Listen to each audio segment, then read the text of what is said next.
almost dying for this bucket. This is why. I made $80 for this. So this $80 I spent my life. That's what's up. Yes, I like, love come it, on. I love I'm it. about to die for this. I almost died for this.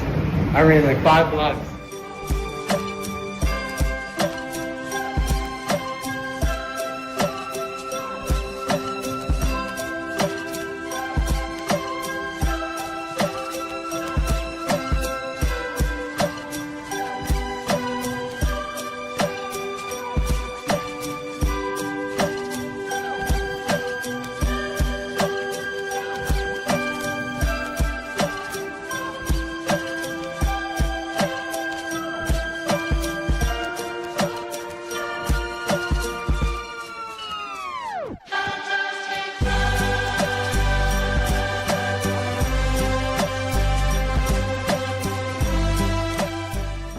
Yeah, where's the 4? Where's the 4?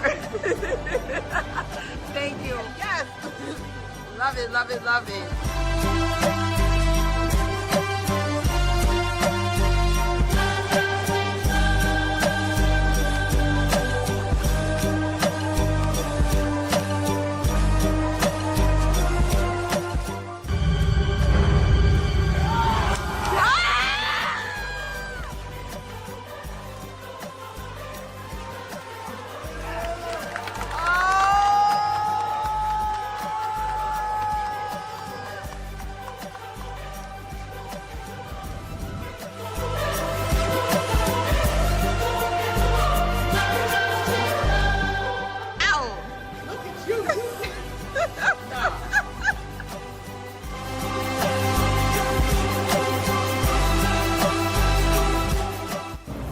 So these are mystery popcorn buckets. I don't know what's inside, but the lady who sold me said, I'm going to be happy. I'm being honest, I want to pay you, but she told me, just hold on to what you got. So, can you guess what I have inside? Hello, hello, hello. And happy, I'm going to have to say fantastic weeks, because just like Superman week, it became more than 1 week. Good evening from New York. It's been an interesting day. I decided to switch shifts with someone, and then someone hit me up. Hope you're safe. Hope you're not in a flood zone. And it so happened we had a big flood in New York, and guess who was home? Chilling. But I do feel sorry for those who got caught in it. Lately our subways get super, super flooded. It is not cool. You can get stranded. Like it's no joke. So I want to move to Lower Manhattan, but then sometimes you look at the footage and you go, no, stay where you are. Because the further down you're in Manhattan, the more it affects you. So hope everybody in New York is safe, or everybody's just safe in general. Before I tell you though, switching gears a little bit, before I tell you what is in the mystery popcorn bucket, even though I think I told y'all, let's go over a few things as we get ready for our watch party for Fantastic Four 2015. The new reboot. I think these people rebooted like officially 3 times, right? 2005, 2015 to 25. But then they said there was another Fantastic Four shot in 1994 for Fox that never showed. Now, I was hoping to do a watch party, but can't get that unless you know the right people. Hopefully one day they'll release that. But I digress. Let's get into the presentation on this beautiful, cool day. It wasn't cool earlier, but it's very cool now. It feels like, I can't say AC because I can't stand AC, but it just feels like a beautiful, breezy day by the sea or the beach. I love it. I love it. Anyway, here we go. So we were talking through the last Fantastic Four, and super quick review. It was okay. There was something lighthearted, funny, cute about this particular cast of Fantastic Four. I would say the clear winner to me was Christopher Evans that was the clear winner for me. Everybody else was okay. Like, I like our new Sue better. The Thing, graphic wise, now is better, but I love the voice of the Thing in here a lot. And then we have Reeves, Mr. Fantastic. Because I'm not familiar with the comic book background. It was okay. I didn't feel much chemistry between the two um actors and actresses for Mr. They were okay. I mean, they were trying to get married. Reeve putting signs over everything, and it was cute. The Galactic though was trash, like total smoky purple, hazy trash, and the Silver Surfer was really good, like super good. So I mean, I would watch it just so you can have a reference. It didn't suck. But yeah, that's my recap on this particular Fantastic Four from I believe 2007. All right, so the intro was the AMC and Regal event. Now, if you're wondering, how did you end up at two events? Well, I went to go get some popcorn buckets. I'm having some regret. A good friend of mine wanted Galactic for their birthday. I wanted her. The problem was, because I went to AMC the night before, for those who didn't see the live for this whole series, I was hoping to get it Wednesday so I wouldn't have to come to Regal with all these big popcorn buckets during a 4DX experience. Plus, I wanted to get this popcorn bucket here and a cup. It was a lot going on. So I ended up leaving everything behind, not realizing I would probably never see these popcorn buckets again. I've gone to several AMCs and Regals since Fantastic Four came out. They were pretty much sold out in real time, like that day. I don't know what was available for the Friday crew, but I don't know what else to do in terms of getting my friend the Galactic on, because I'm not paying an upcharge either. But we'll get into the whole Galactic drama. But so I technically had tickets for both. I ended up canceling the one to AMC. I was trying to go to both, get the keychain, and then go to Regal. Luck have had, because of what happened at the pop-up and not being able to get pictures when we were there, the pop-up became the issue, which caused this chain reaction like no other. So we went to the pop-up at Madison Square Garden. You could tell they wouldn't allow us to take pictures because we knew somebody was coming. We knew Pedro and them was in New York. I tried to stay and wait, but I was like, I'm losing money by the hour staying outside. So long story short, by the time I came back, which was a little after 6, the pop-up picture thing was open, but then it was like, by the time that I got my picture and got down on 42nd Street, I think it was like maybe 6:55, 7 o'clock. And then we went on a concession stand. It was chaos.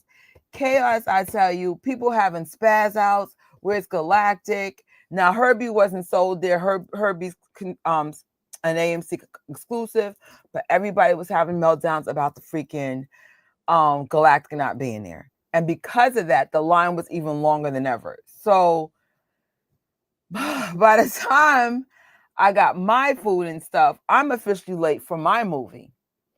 And so the only thing that worked in my favor, my seat wasn't working. And then I had to be forced to go in the front. And if you guys are not familiar, avoid that front row if you're doing the 3D glasses. That thing was so distorted. It was a mess. So they gave me my money back. And pretty much they all got the money right back because I've been watching Fantastic Four in the theater like a crackhead. But we'll definitely talk about the whole movie itself. But I want to give a shout out to everybody. Everyone, they took some time to show my camera love. Because first of all, it takes a lot of courage to go up to strangers and say, hey, can you be in my video? And then some people say, no, New Yorkers don't mince their energy. I do apologize for the people I did not ask. I had a very small window to get concession, try to get some pictures or videos. It was a mess. I learned my lesson though. For fan events, you got to be there minimum 30 minutes early just to, get your concession, get settled and get your pictures, whatever. But the vibe was so dope. Everybody was so nice. Shout out to this couple. I'm very lucky. I've dated pretty much all my boyfriends, or not exes now, were nerds, comic heads. It was awesome. So it's nothing like experiencing something like this together. Just everybody just had a good vibe, thank God. And then it was cool. The guy with the Herbie bucket was so cool. Everybody was just so cool in general. The one with the t-shirt with the jewelry on, the girl the girl in the with the Hot Topic or lunchbox gear, which is everybody was good. Cool vibes. So let's get into the movie merch and what made each event different. You had 3 fan events that I'm aware of. There might have been more. Starting with AMC, not AMC, I believe Cinemark, right? Is it Cinemark? I cannot see it. I think the one on the lower left is Cinemark. They had a patch. AMC had an exclusive keychain, and Regal had a mystery box pin. I don't even know what my pin looks like. So let's open up the box and find out what's inside here. All the popcorn buckets are really well done. This is perfect. Like you can store stuff in there. And I am. All right, so my mystery pin from my fan event is wait, still covered. I see why they did that. So people couldn't pick and choose what they wanted. That makes sense. All right. My mystery pin is all right, I'll let that slide. The thing. All right, so now I have 2 pins. Oh, this is gonna go perfect with my outfit. So I will be seeing the movie again. Now I'm extra hype. Oh, wait till you guys see my outfit. Anyway, so we're gonna get into what's in the mystery. You know what? I honestly wish though that I queued up what the other pins look like. I'm assuming it's one of. Oh, this ain't no mystery. This ain't no mystery. The thing is literally out here. What kind of mystery? Anyway, whatever. I was like, wait a minute. It's highlighted. Well, I didn't know that until now. Anyway.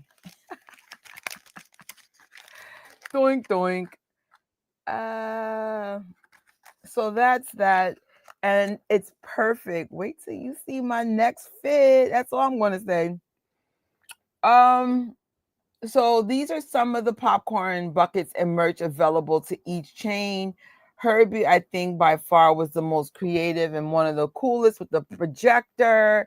It holds your liquid, it holds popcorn and candy.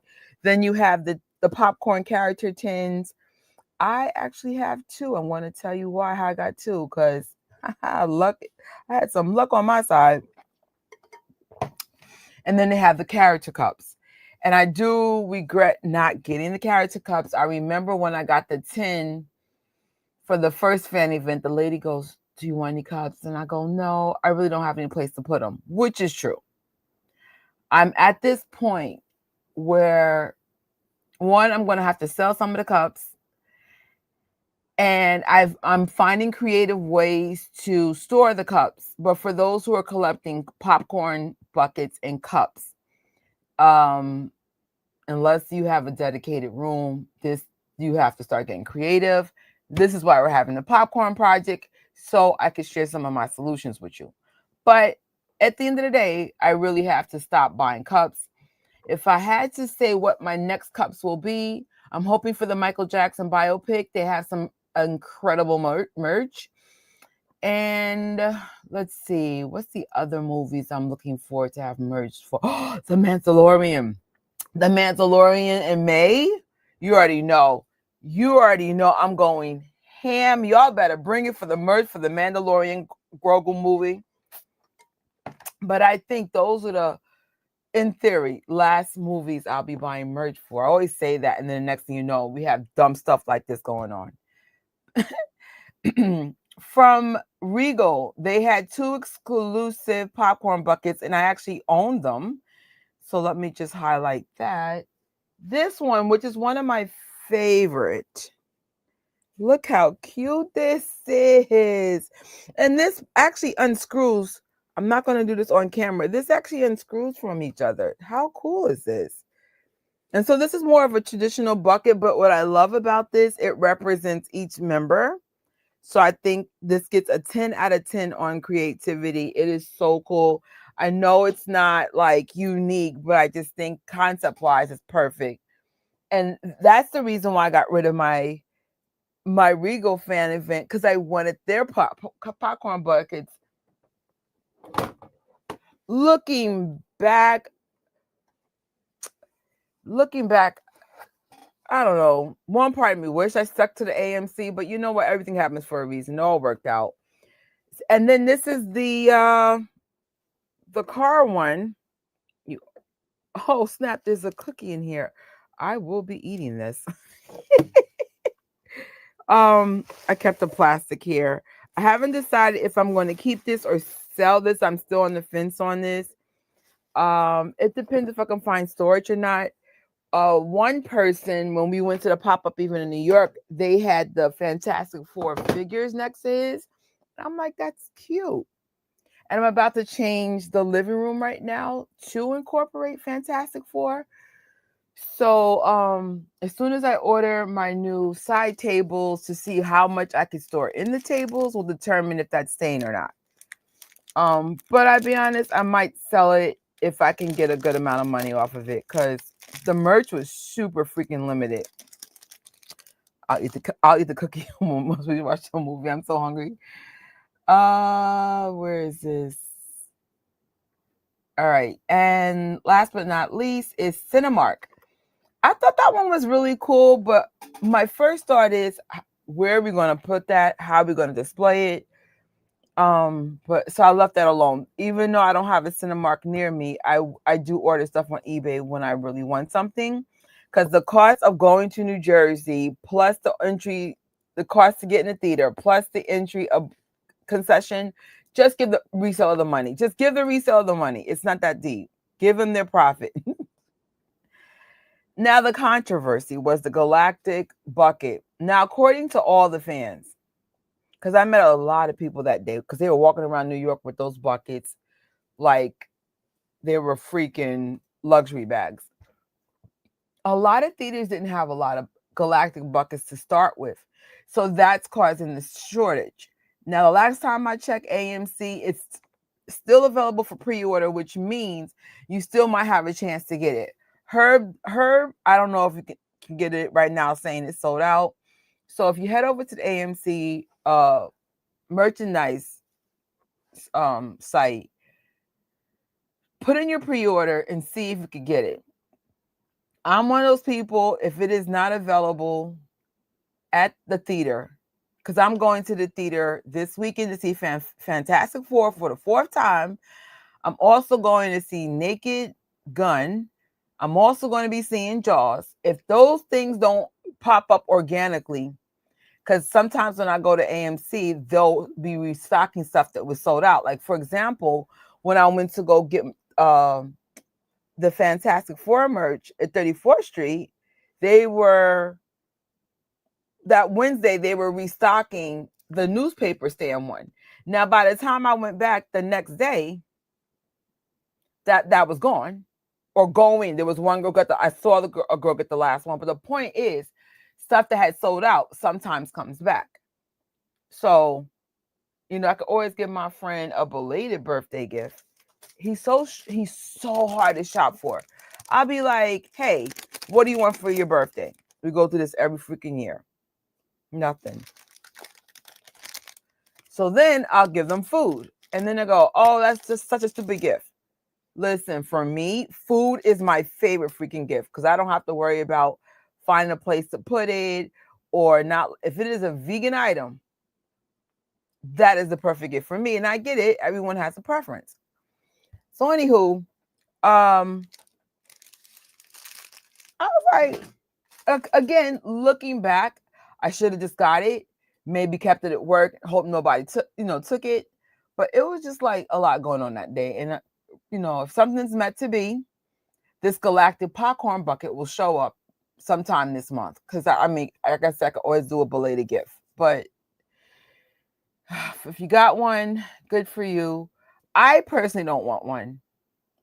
I personally want the herb. Like if I can go back in time, I really do want Herbie, but I'm really hoping that they just release a Herbie animatronic type of little robot type toy. Because I was like, it's not that I want Herbie per se. I just want a little figure. Maybe I'll wait till Funko has one that looks kind of cool. I don't really need it, so it's not that deep. All right. So let's get into some of the numbers. So far, this rendition of Fantastic Four has pretty much outsold the ones before it. Now, Fantastic Four from 2005 is still slightly above it, but I'm sure that's going to be. I'm sure because I got these statistics a little earlier. I'm sure probably by the end of the week, which is tomorrow, it'll beat its numbers. So congrats to them on that. I honestly thought it would do a little bit better, only because first of all, the marketing was great. The organic marketing was great with the kids buying the suit and then doing the sweaters. I also like the merch sold out so fast. I'm like, even if they were being light with the merch, it went fast. Like, whoa. So I don't know. Like I said, I'm going to see it for the fourth time. I really enjoyed the movie. Let's see how the numbers go. Because right now it's still this, Superman versus Fantastic Four. And I was going to do a review on it, but I think I'm just going to do a review Sunday night. I have both good and bad. I don't know. We'll get to the review later. I love the movie, but there is a but. But I am willing to watch it again. And I do not have AMC A-list. I am legitimately paying for this. So this is a fun little thing to highlight. 2025 is the best year for comic book movies in a long time. I 100% agree. And Kevin Feige confirms that Avengers will visit Earth 828 in Avengers Doomsday. That would be cool. One thing I can say about this, I love this world. I love this Earth 828, like to a point where I'm like, I don't think I'm going to make huge changes for this apartment, not unless it goes for sale and I buy it. But I do want to make some changes right now. I remember I was mentioned in a previous live, I'm starting to buy like Andor stuff that's available on Amazon for my home. I feel like the Andor aesthetics mixed with this would complement it so well because I just love it. I just love the vibe. I love everything about this. So we'll see. I know I've had a 60s mod look in my apartment before. So if I had to choose, maybe we'll do this aesthetic in the bedroom because my bedroom's the only normal place in the house. Actually in the bathroom, but the bathroom's about to change. It will not be normal I would say about 6 months to a year. The bathroom we're doing last because it keeps flooding, so I don't want to put any effort into it until we can just get the whole place done. So I will be reaching out to the powers that be to get the bathroom done properly so I could do the bathroom. But the bathroom's supposed to be a comic space. Actually, all the rooms will be comic except my bedroom. So I think it's fun. It just makes me happy anyway.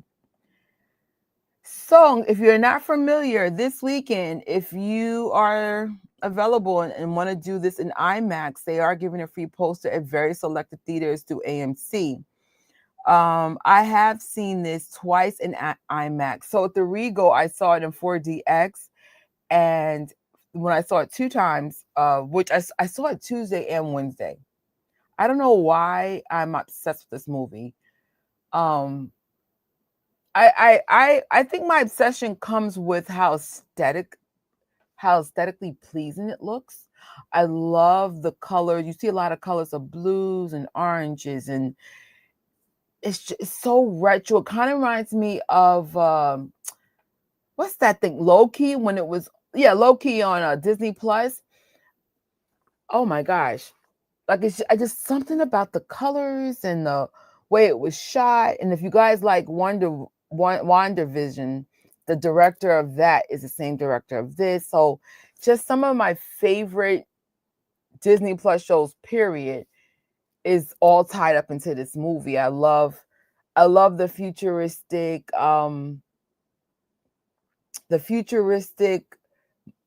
old school fusion of it all. It's just so cool. It's very Jetson like. It's so freaking dope. I love it. So yeah, I'll see it again. Why not? Why not? There's not that many movies out there to really see. So I kind of wish I did join A-list, because now I've spent $60 in tickets. A-list is like $30. But like I said, but that's not bad. That includes 4D, because I did get my money back because of what happened. And then the IMAX was half off Tuesday and Wednesday, and then to get the ticket again was like another like $28 or $30, whatever. But point is, I should have just joined A-list. But off the hand, I don't think I want to see anything past Jaws. So I don't know. So here's some fun finds. I recently updated my storefront, my Amazon storefront. It is a really cool way to help support the channel, so I could afford to keep buying stuff to review and do like little cosplays with. So that's the outfit I wore for the fan event is now there, and it tells you what accessories came from there. Now, the majority of the outfit, well, actually, my shirt came from Banana Republic Factory, and my pants came from Poshmark. I found some brand new pants for like $7 or something. Then the boots, which are these boots are freaking life, y'all. These boots are life. I am wearing these boots around New York. This is officially like my real boots. And every time I'm wearing the boots, women and men are stopping. I love your boots. I love your boots. I love your boots. So I brought another color in black. And I also have like this really cool collection I got from Macy's. It was a Disney exclusive Minnie Mouse line that came out in collaboration with the Macy's Parade. So one day I'm in Macy's, and a lot of stuff was on sale, and it had this really cool 60s mod dress. So I'll be wearing those boots with that dress. And I have like a lot of like mod kind of dresses, because I go to thrift stores and consignment shops. So I feel like my aesthetic of clothing is going to change because of these boots, because I now have two pair. And I really love that style. I have like always have my hair with bangs and stuff. So I have headbands, and I'm kind of like in that aesthetic anyway. So just keep rocking it. So especially when the fall comes, I have like these really cool, like old school little coats. I can't wait. I get excited about fashion. You know how I am about this stuff. So definitely check out the store. You can buy the boots. Like the way to support is if you go to the shop, which is in the description bar. If you want the boots yourself, and there's actually a coupon for like 40% off. Get the pair of boots. I get a small kickback. It's a win-win. If you want to get like the little keychain, I put the keychain on that cute little white purse. Same thing. So I really don't want to get too much like specific stuff anymore. I'd rather get like simple pieces and then, let accessories make it. So thank you in advance if you want to help support the channel in that way. I also found these cute little socks. So cute. I found these on Instagram. So check them out. You might want a pair. Honestly, I want all the socks. They're just so freaking cool. Wish it was in the Amazon store. And Disney finally has more merch added. I personally love the pin the best, the 4-inch pin, which is actually on my shirt right now. That's the 4-inch pin from the Disney store. I also got the small one from Amazon. So if you want a smaller one, then it's in my Amazon storefront. But if you want a large one, go to the Disney store. They're about the same price though, because it was like $7 at the Amazon store, but like they charged me for shipping, so it was about the same price. So whatever, get whatever resonates with your style better. And what else we have found? Oh, Citizen has a very cool watch. 1,100 pieces were made.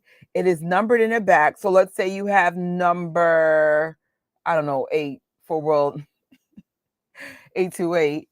You have number 8. It'll say 8 out of 1,100.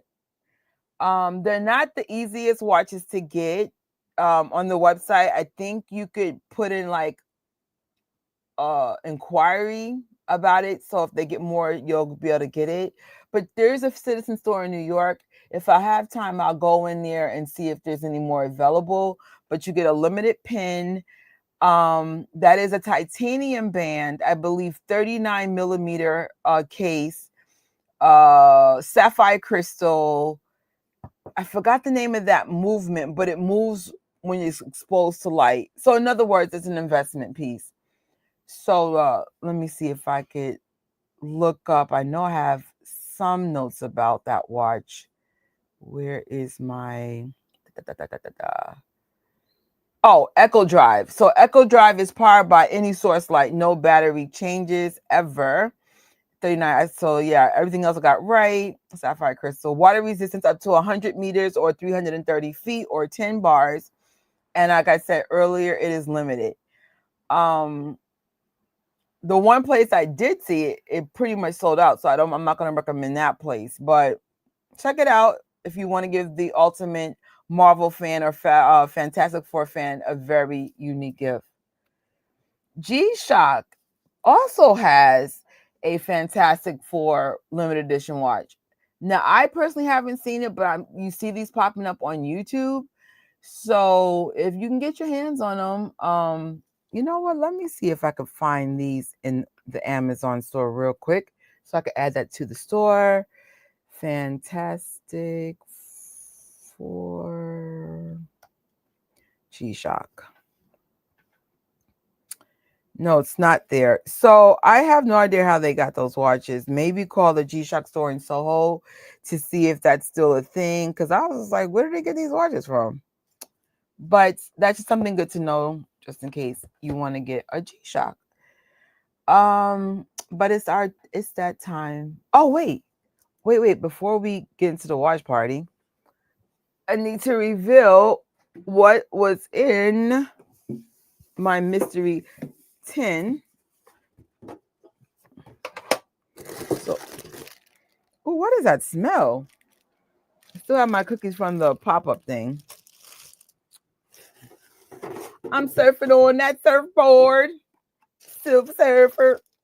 Here she goes in all her beautiful silver glory, looking sexy.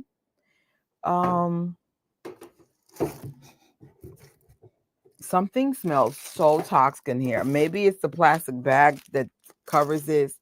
So I might sell this. I found out this is a rare one. That's why I think the girl was like, keep what you got, keep what you got. So when I went to, I believe I went to Lincoln Center AMC, I found out through TikTok that is the biggest IMAX freaking theater in New York. The biggest screen, has the biggest real estate. So then, this is where it gets awesome. I went on a concession stand on the main floor, and I didn't see any Fantastic Four.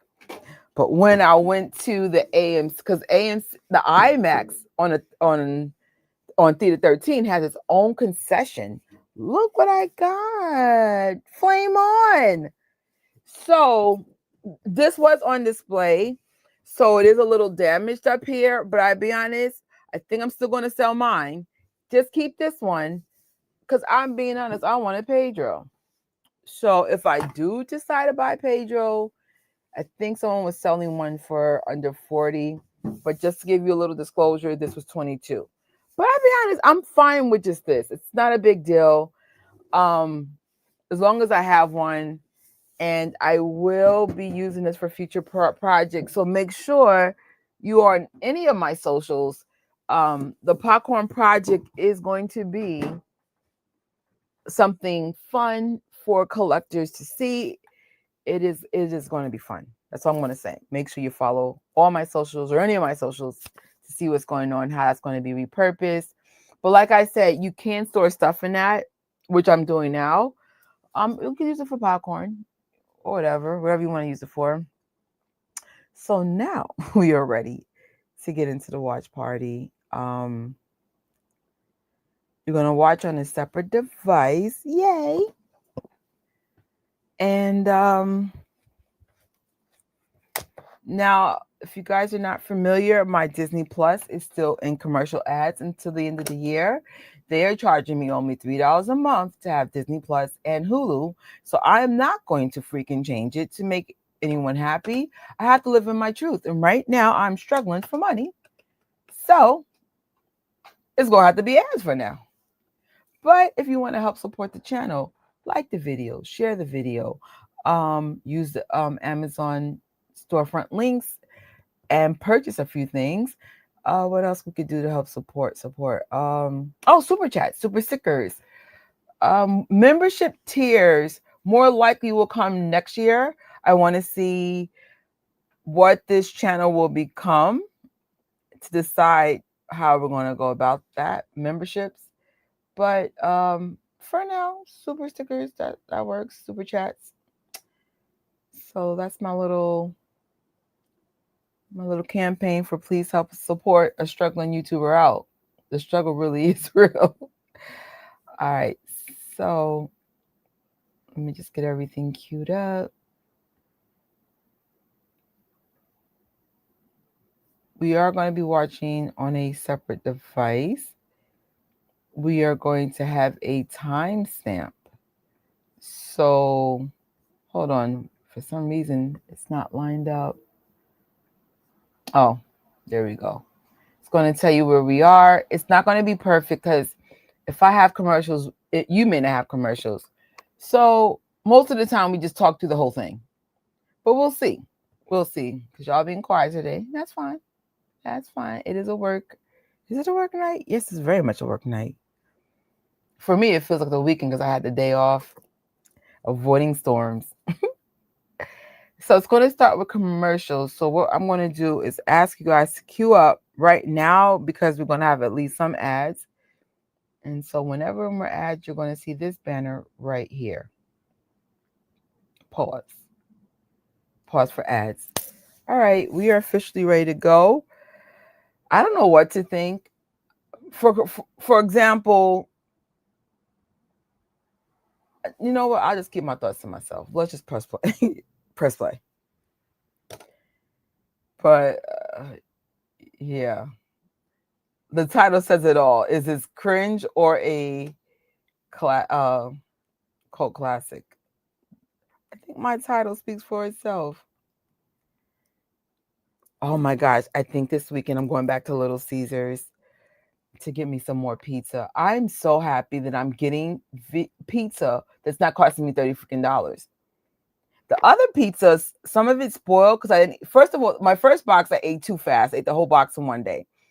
Then the second box, I spread it amongst, I think, 4 days. By the time I got to the fourth day, it started spoiling because my refrigerator is broken. So I have a plan. But I think that's what I want this weekend is some Little Caesars pizza. And yeah, so I don't know. Because until I figure out how to get the refrigerator fixed, it's only so much I can eat. I pretty much gotta buy food every couple of days. It's so annoying. Or sometimes I'll make I make quinoa with mushrooms and then I put it in some mason jars and throw it in the freezer. All right, y'all. Commercials are about to be over. So let me just get the stopwatch ready. All right. And like I said, you're going to have to finesse it here and there. Like sometimes even I have to fix the time to make sure it stays in sync. All right. We're ready to start. Now playing.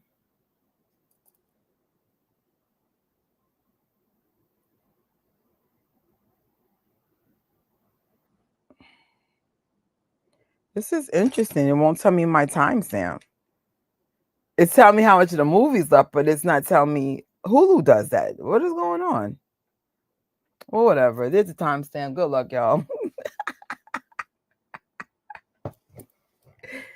Cheers to another fantastic watch party. Hey, Eric, what's up? I know. I'm going to get my life together. I know. Oh, thank you for watching it. I hope to do another watch party next week. So hopefully you can join that one. But my life won't be together till I'm on vacation. But I want you to have a good night. And as always, thanks for coming through. I appreciate it.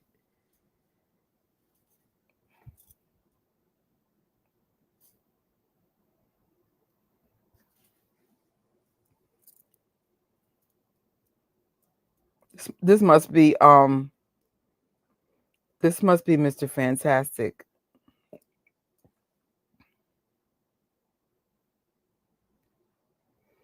Thank you. This is my first time watching this one. So, wish me luck. Hopefully I won't fall asleep. I'm not tired though. Let's see if it stays that way.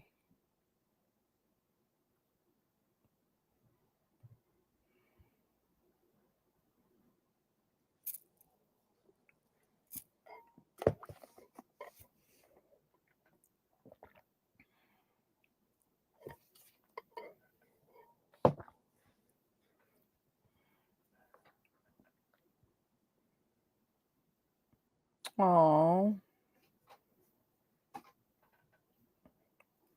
That must suck when you're like the smartest person in the room, but nobody understands you in that way.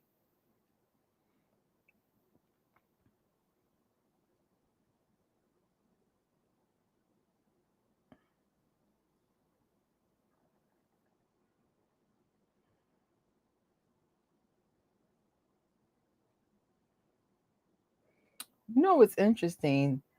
So the first Fantastic Four came out in 2005. 10 years later, we get this one, 2015, and 10 years later, we get Fantastic Four First Steps. So every 10 years, they try to reboot this. Right? Yeah. Yeah.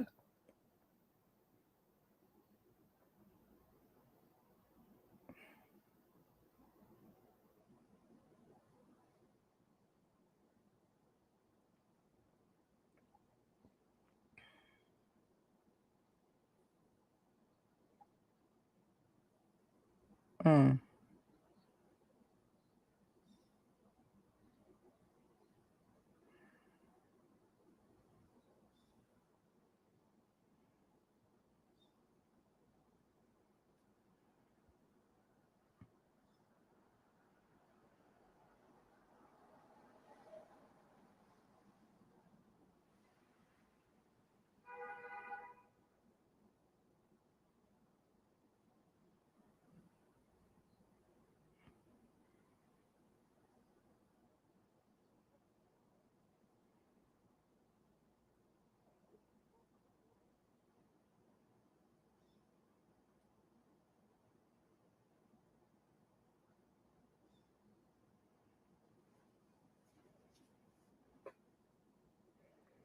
He's looking for a power converter. I'm about to pee in my pants.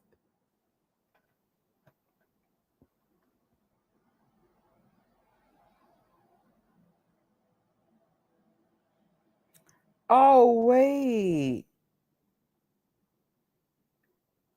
This is an interesting origin story. So this is like how they be. That's really cool. Wait.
Oh my God.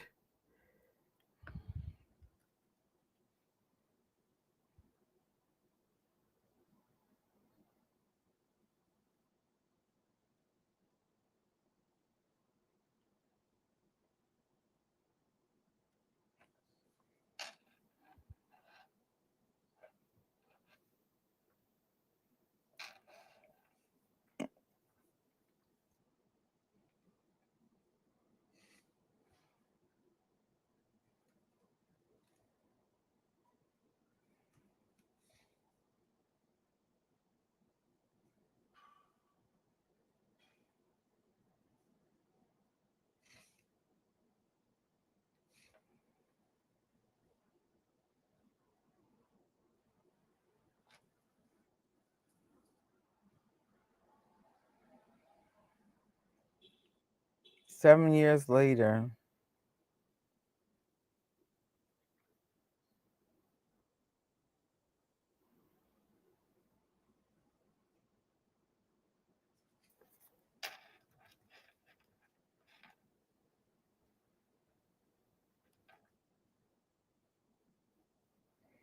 So this is Ben and Reed's origin as friends.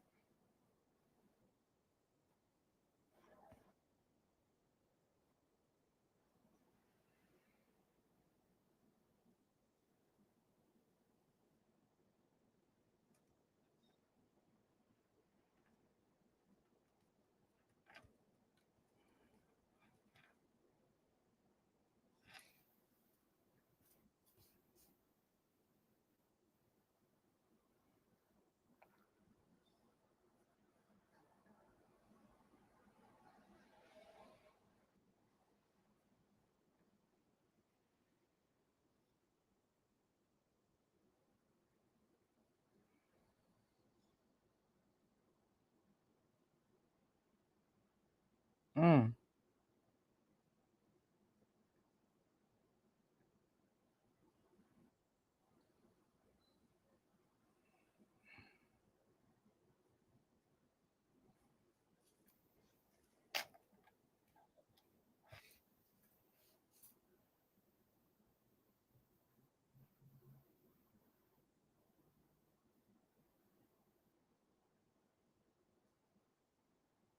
Why is he disqualified?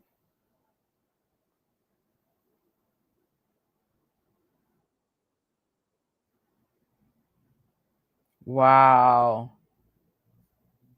That's so messed up.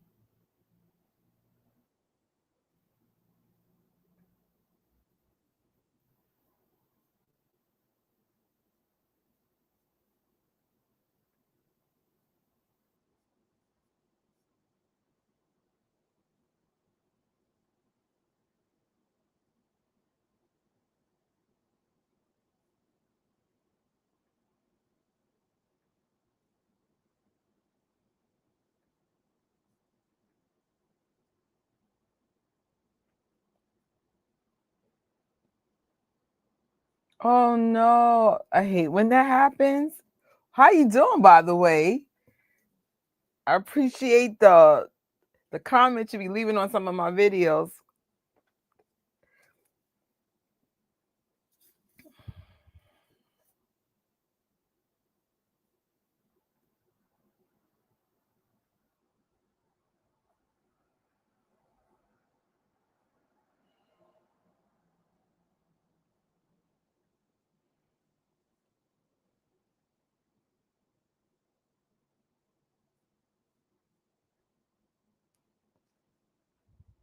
Mm,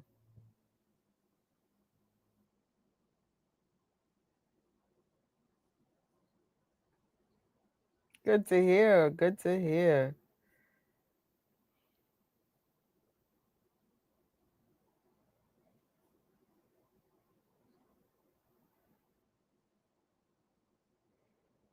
At least I feel like we're on a good start. I don't know if it stays this way.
Oh, you are the best. Thank you.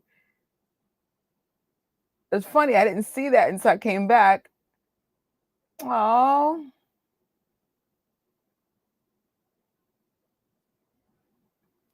your internet probably is glitching.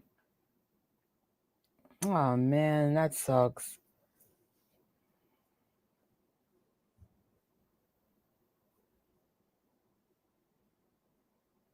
No problem. I think the next one will be completely out of the Fantastic Four, but hopefully you'll be able to join for the next one. But thank you for the super sticker. No, seriously, thank you. And you have a good night. Hopefully the connection will get better. You can see it, when you get a chance. Thanks again.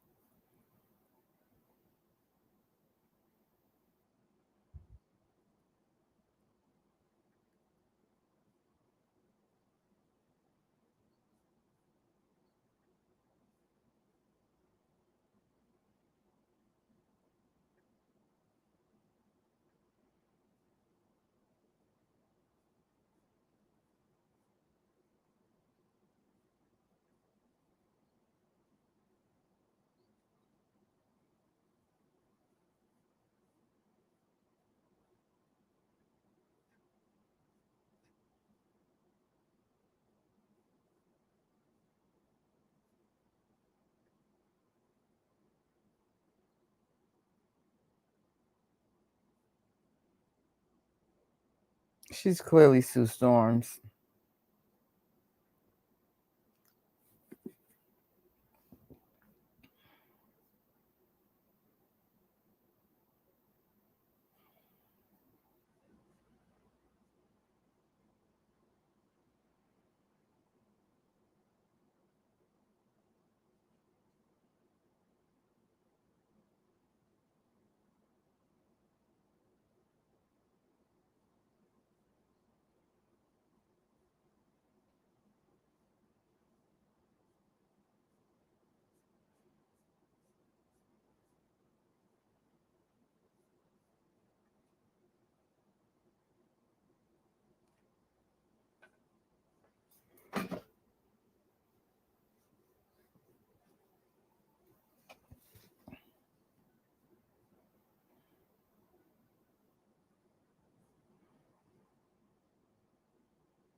Victor Van Doom's here again?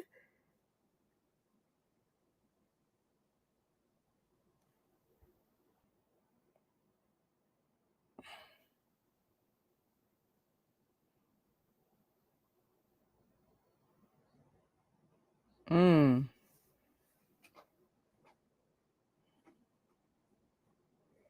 that's your mistake. Why are you putting your faith in people?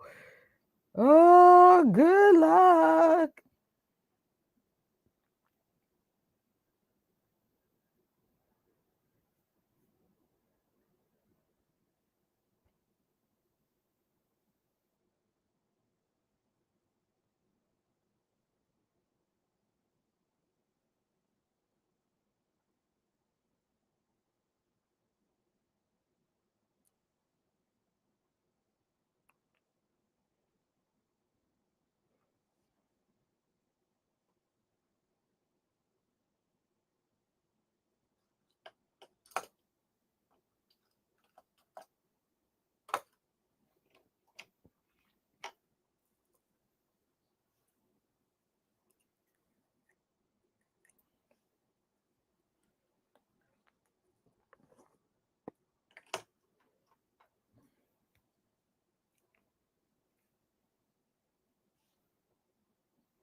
So I see that Victor likes Sue,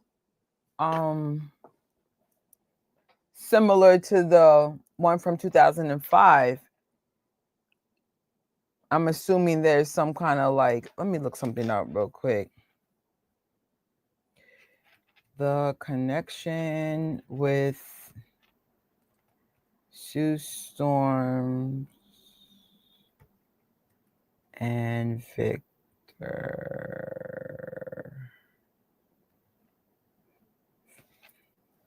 Phantom. There is a significant and complex history between Sue Storm, known as Invisible Woman, and Victor Van Doom, Dr. Doom. Okay, love triangle.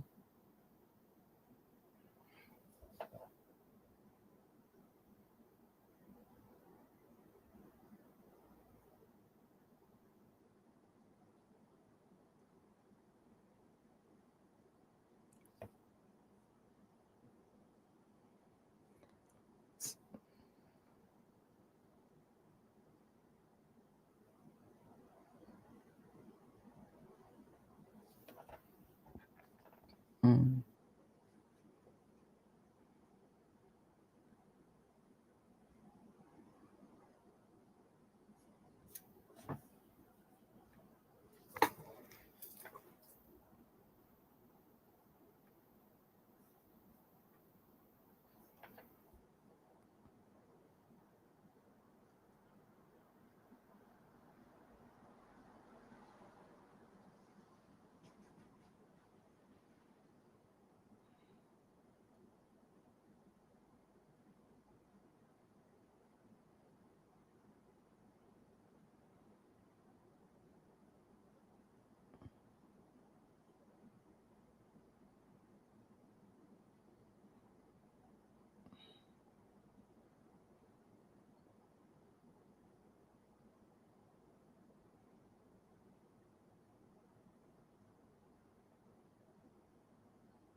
Mm.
How is Johnny Storm black? Is he adopted? Because there's Susan Storm, and isn't Johnny Storm supposed to be like the brother? I mean, he a brother, right?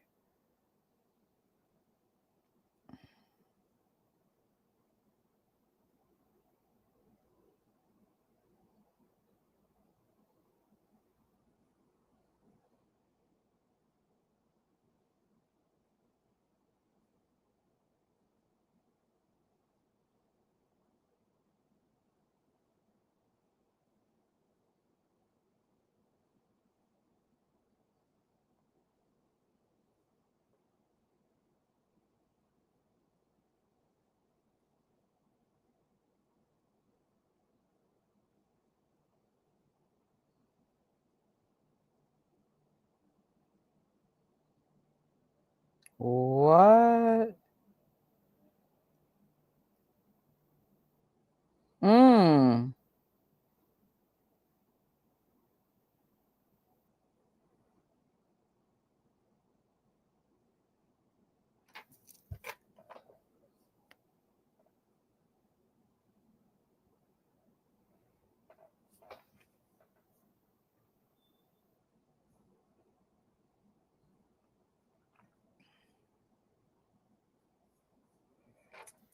I don't understand how.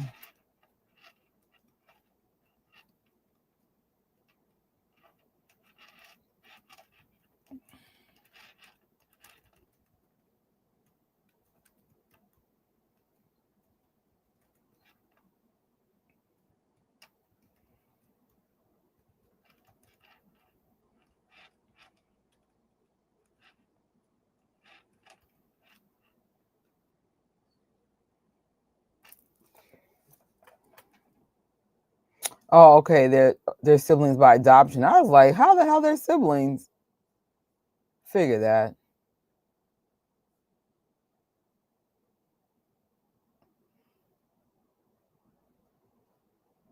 Commercial, y'all. Commercial pause.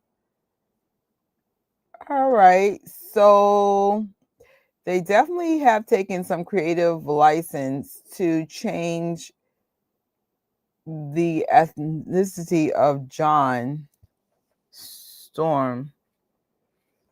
So there's definitely an obvious difference there. When I saw the poster, I was like, Jordan B. Just give me a second to just process. I was like, how is Johnny Storm black? But now I'm reading this right now. He's adopted. Okay. So far, it doesn't suck. Mm-mm. My gosh.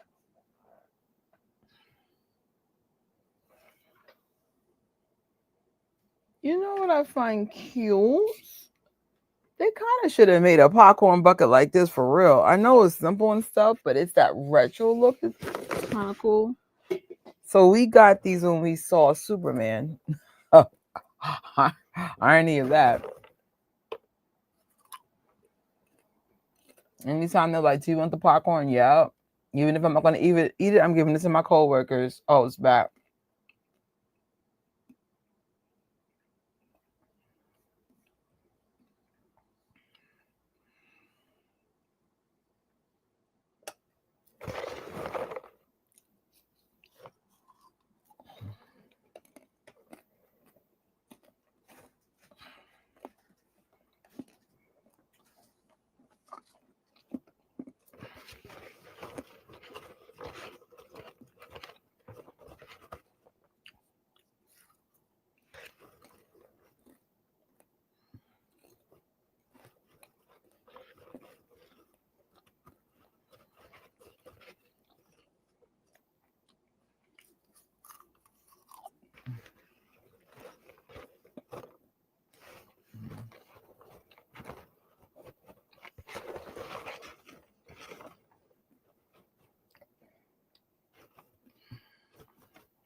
Now I'll be honest.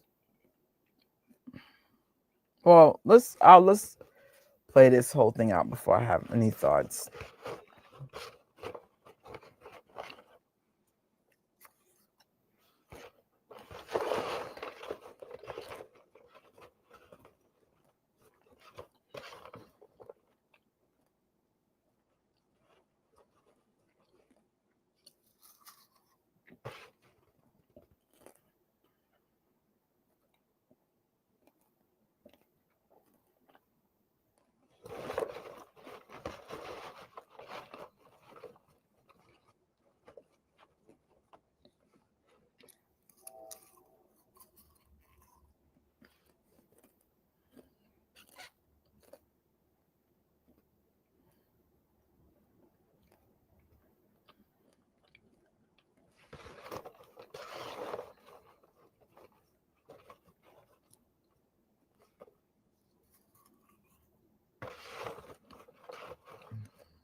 Van Du about to do some Van Du nonsense.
Isn't that the guy from what is that movie? We just saw it.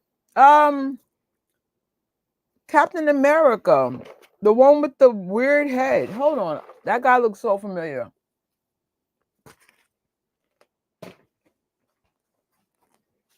Hold on.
Samuel Stearns.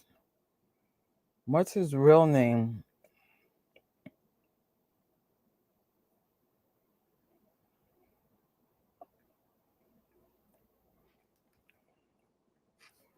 Who played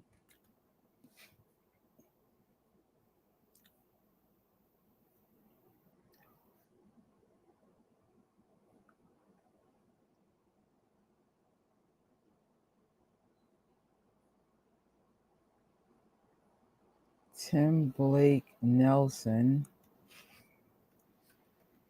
Let me see if he's in Fantastic Four. I'm like, he looks so familiar. Shut up. So Tim Blake Nelson, who also played in Captain America and the Hulk, is the mole in this Fantastic Four. I was like, what? I'm so proud of me finally making connections.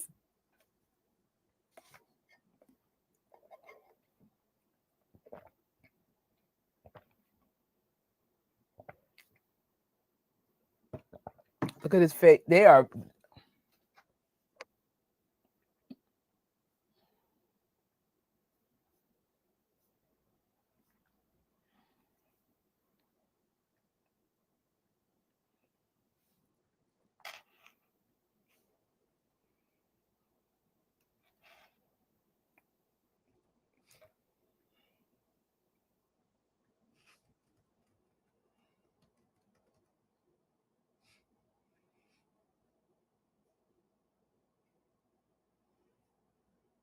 That's interesting.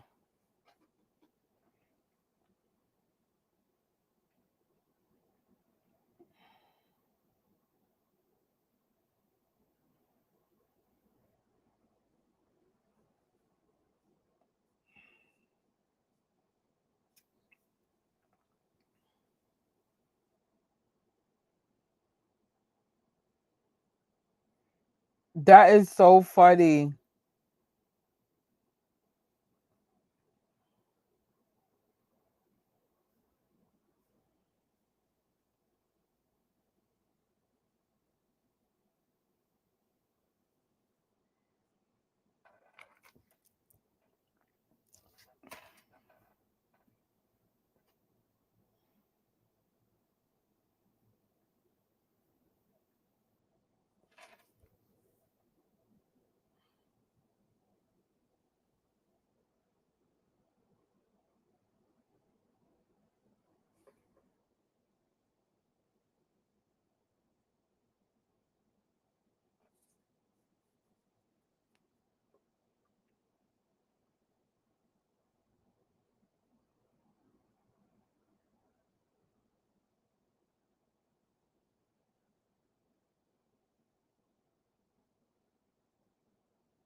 I'm sure when when Ben was in his bed, he was like,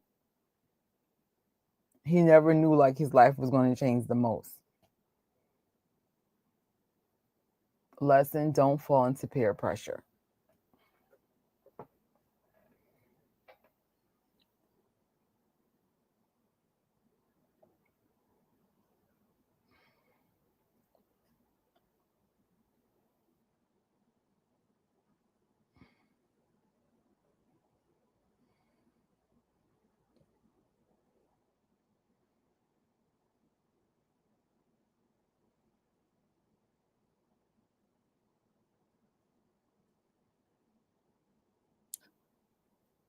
Now, how did they get Susan? I wonder how she got in here.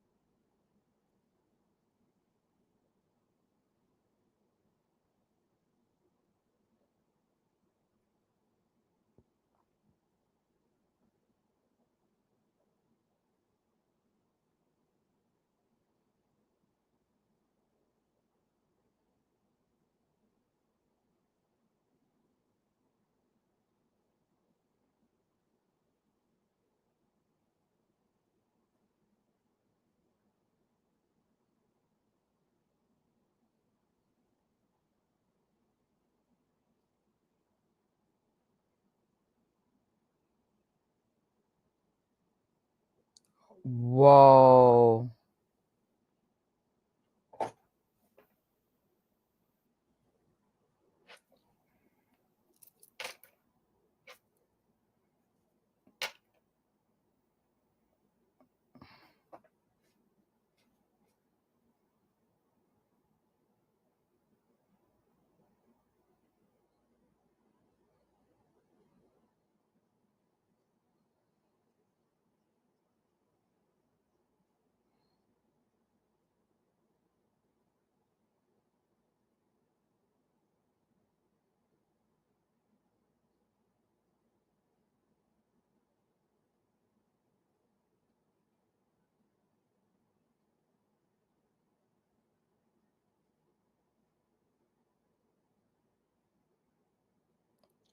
Huh.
What the?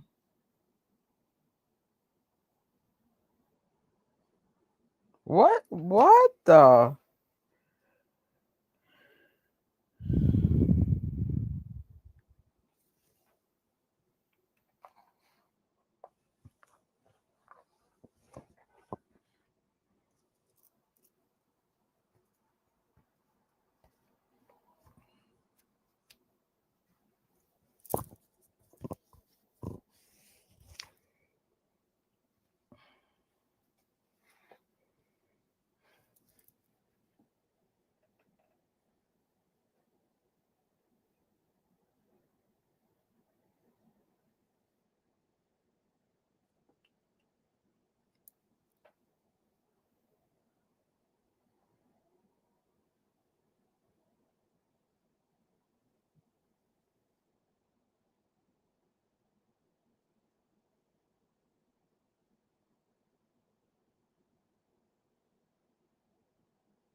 Why are we touching things and don't even know what it could do? Duh.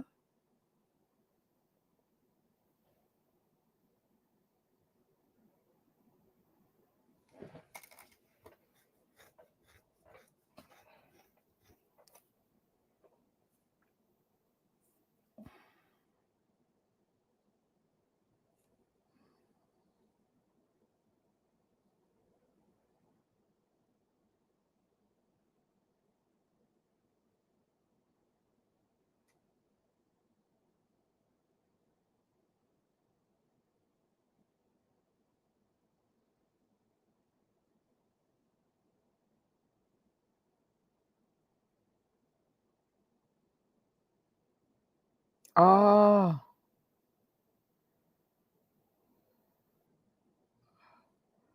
no.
Mm.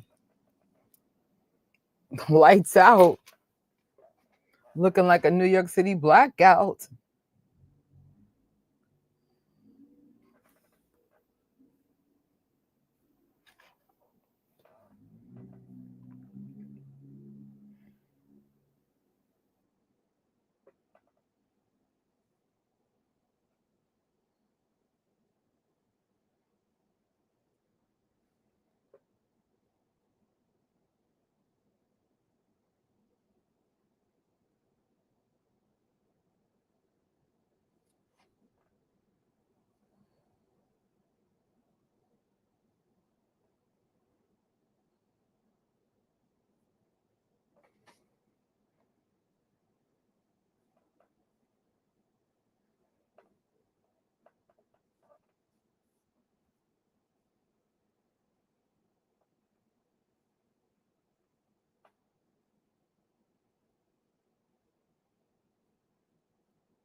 Mm. Commercial, y'all. Wow. Yeah. All right, pause.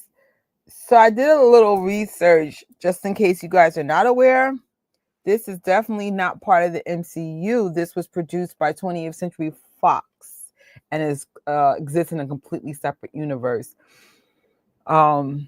This is part of the Fox Marvel universe, which includes X-Men and Deadpool movies. So another thing I was trying to figure out, is this based on a comic book? I've never heard of this rendition of Fantastic Four.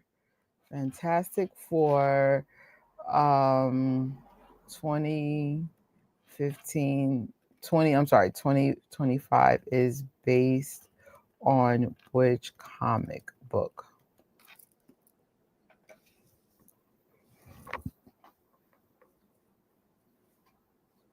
All right, so the 2015 Fantastic Four film is primarily based on the Marvel's comic series Ultimate Fantastic Four, which ran from 2004 to 2009.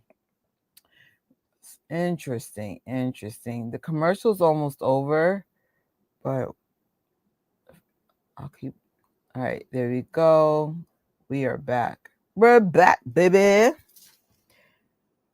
In the words of TRL, we're back, baby. Oh my God.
Mm.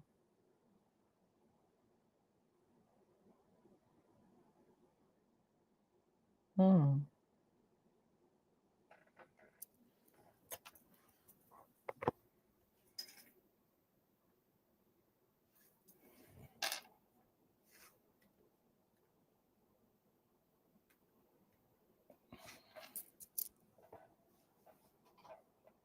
Hmm.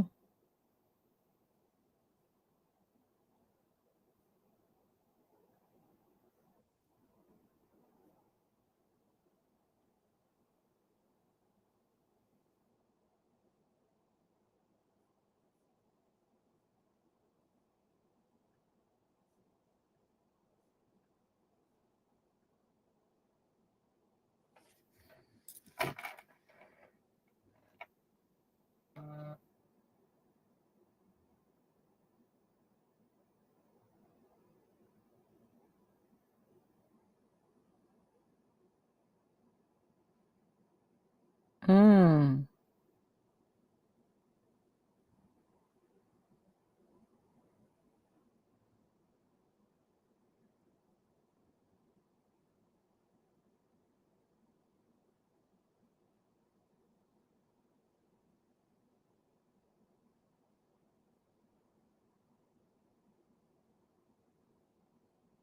Mm.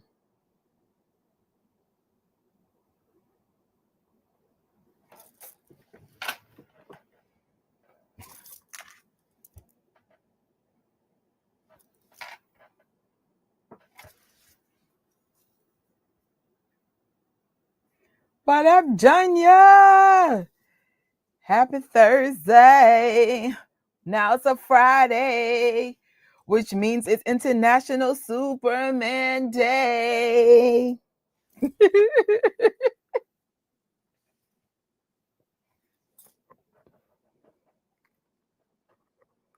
What's good? How was your work? Oh my gosh, please tell me you weren't in that flood yesterday. Please tell me that you were or not affected. I saw the footage. New York got to figure stuff out with this aggressive weather. No, not Superman. Spider-Man Day. My bad. I'm still trying to figure out what I'm gonna wear. So I'm gonna wear my Spidey bag, but do I wear a skirt? Do I wear pants? Do I wear blue? Do I wear red together? These are not real problems. Um, yeah, I was gonna wear my suit. I actually have a super, not Superman, Spider-Man dress, but I don't know.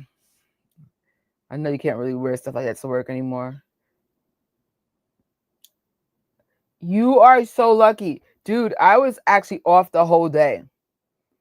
And then I was about to go shopping, get some mushrooms, go get some food. Chill. It started raining around 3. I said, we are over. You are so lucky. Ooh, Ben look a tragic mess. I'm so glad that you were not caught in that. Because once some subways and buses get affected by the weather, it is a mess. New York is a mess. It feels like someone puts on a weather machine and just says, like we're the Sims, and they're like, look what happens to the humans when we mess with things.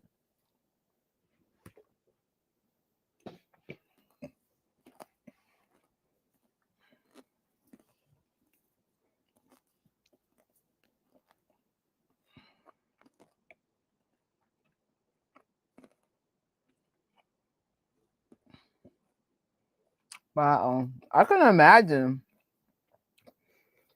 I remember it got real dark in my apartment, and I was just like, Then I heard the rain, and I said, "Oh, we good. No errands today."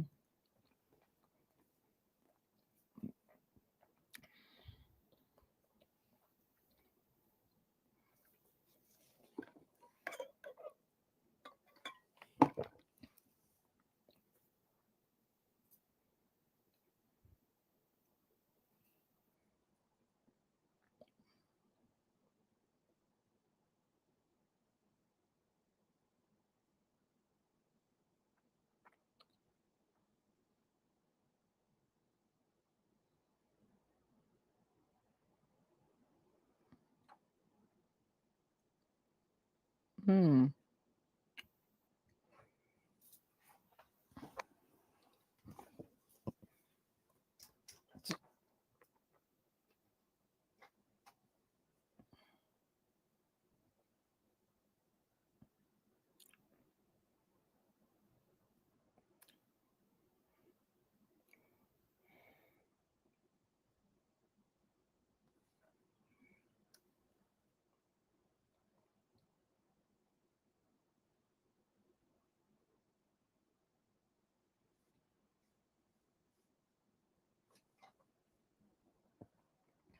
Mm.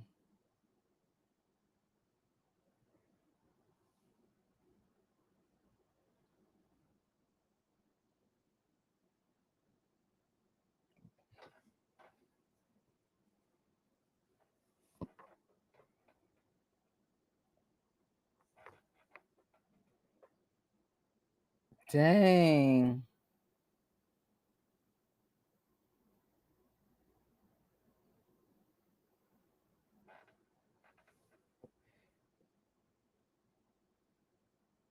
Right. So I remember we had a flood yesterday, and then we had a flood kind of recently, and it just so happened the first flood I left at 2 o'clock.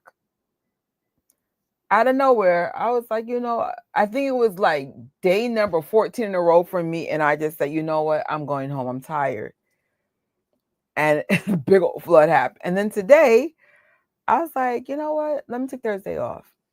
I've been working 9 days in a row, and when we realized that I need to take a day off, I said, well, let me take this one off. What are the chances? That's God. That's God.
Y'all are never getting your lives back. You are being used as a weapon, whether you know it or not. Whoa.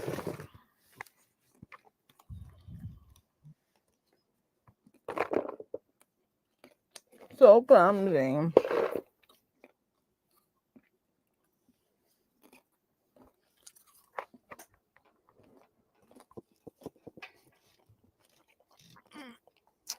I got a vacuum in here.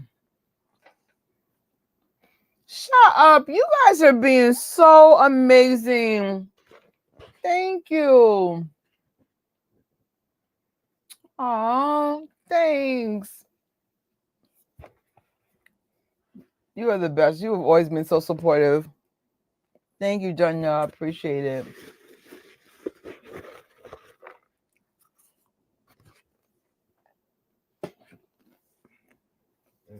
Mm-hmm.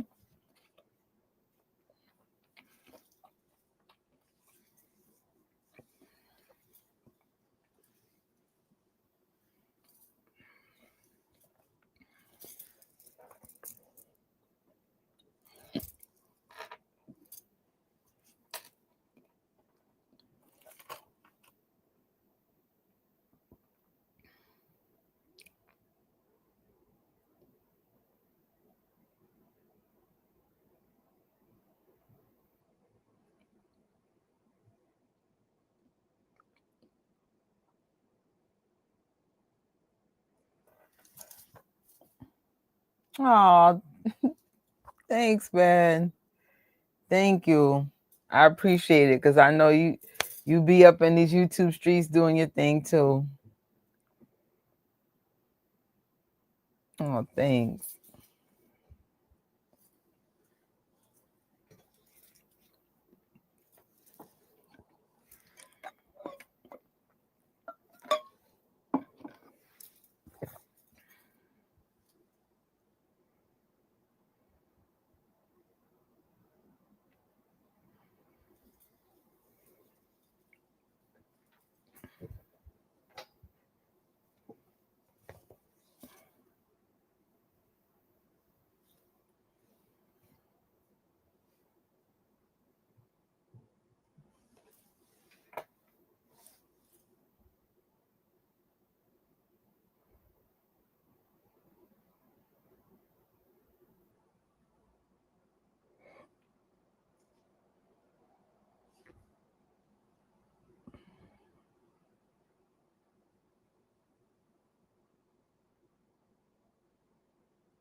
This Fantastic Four is so different from the one that we saw last week.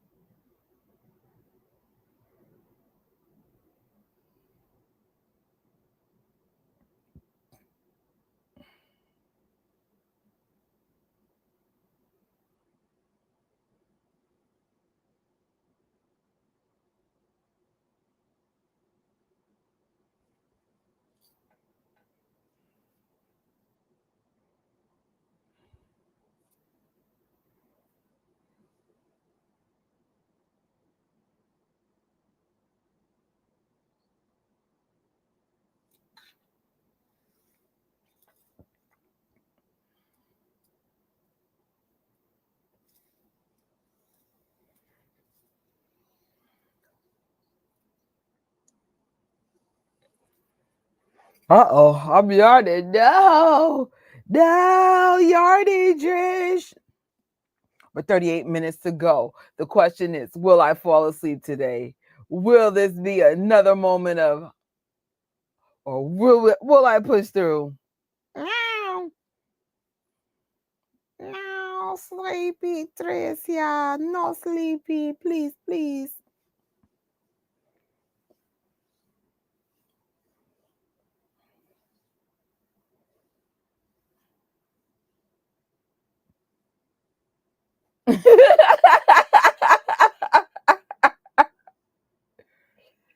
I see, and it's like,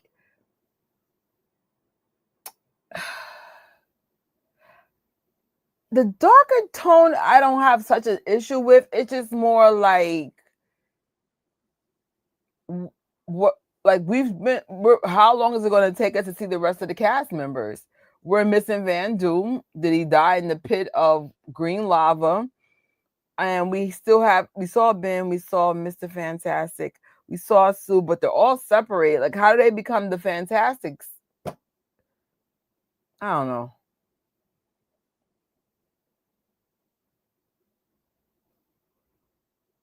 And also, we still have 30 something minutes to go, but does Richard and Sue become an item here?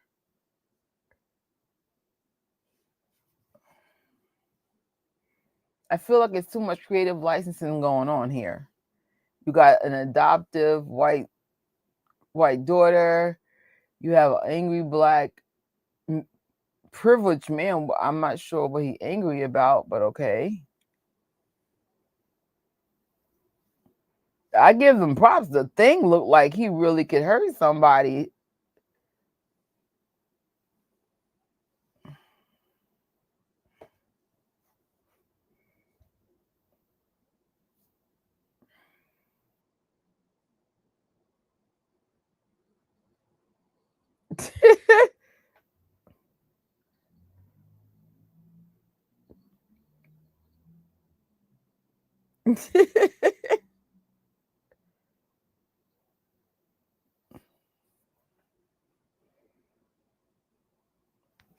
Look at the Thing.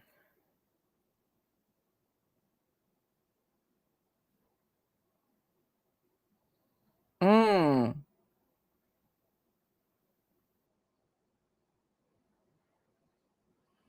Mm.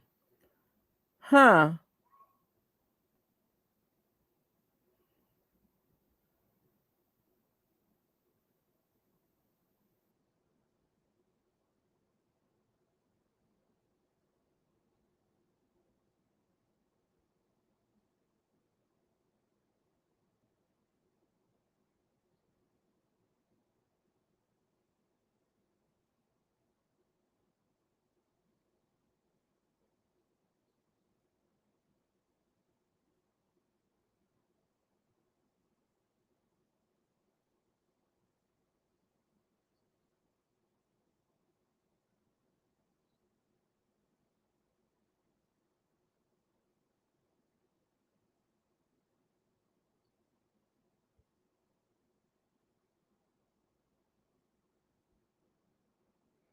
First nod. No.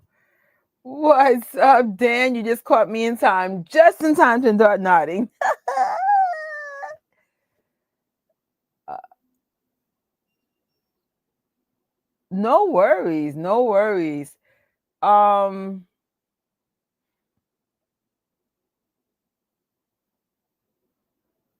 the actor who's playing Reed, I can't wait to see him as John. Yo, I didn't even realize that connection. You know, when you're looking at somebody, you look familiar. Huh.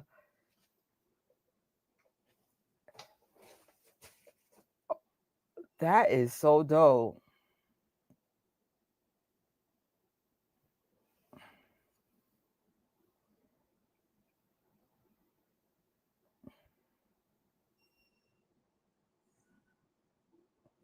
You know what this reminds me of?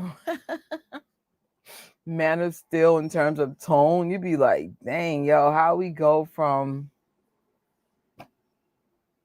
one energy to the next. I wonder how this was received. Like, special effects, I don't think is the issue, but I would say offhand, like casting chemistry or the lack of it.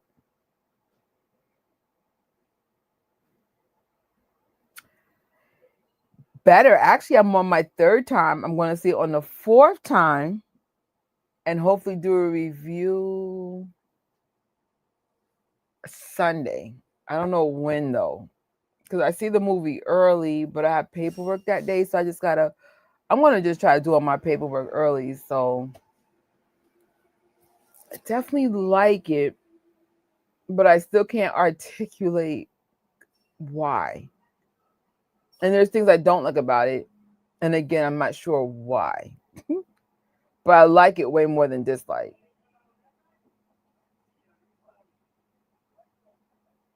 Did things change for you when you saw Fantastic Four for the second time?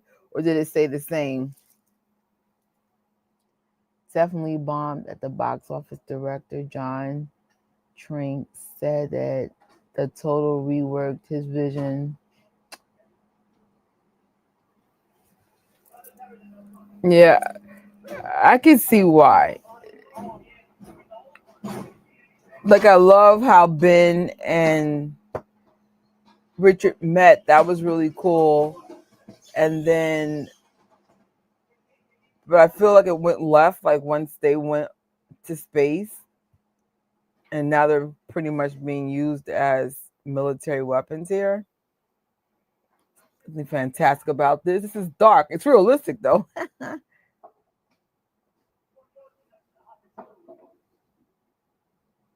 Oh.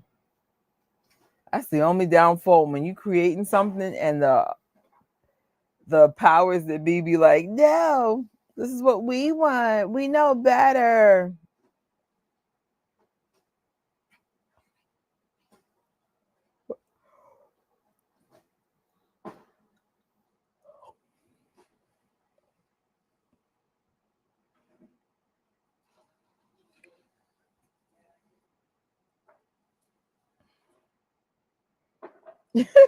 Right?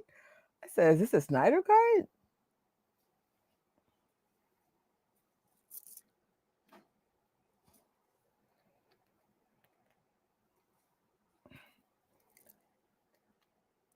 It's always challenging to have one tone and then try to transition to another. It doesn't quite work.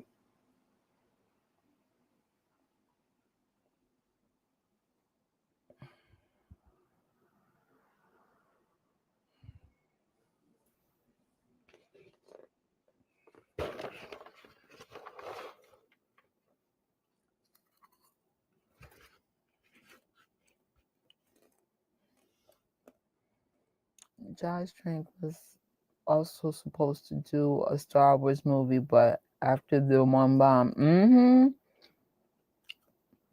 that was a good call. That Star Wars fandom is not to be played with.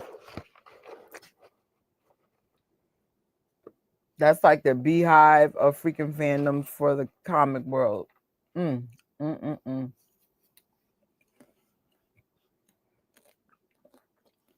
Commercial. All right, I'm almost there. I got 30 minutes to try not to fall asleep. I'm so proud of me today. I slept today. I didn't really do like a lot of YouTube stuff. I started working on the popcorn project to make sure I have everything I needed. Um, and I pretty much rested because I was like, it would have been nice to have shot everything I needed to shoot, but I'm like, if you're tired, get some rest. But the cool thing is, my schedule lightens up a lot starting Sunday. Um, I will reveal what you guys voted for the next watch party series, but it's not as bad as doing this.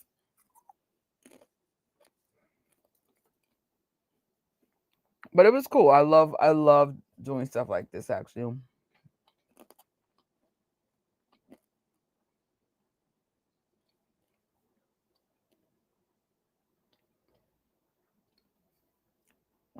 Hold on, continue. I feel like there is a place for grounded real world fictional stuff. And I feel like that might be the future long term. Um but I think if you start one way, it's now unless you do an aggressive reboot. I mean, comic book movies are known to be a little bit lighter. But I feel like the whole comic book genre is being tested. You could tell by the box office numbers. It's not resonating with people as much as it used to. Is it doing well? Yeah, but not like it used to.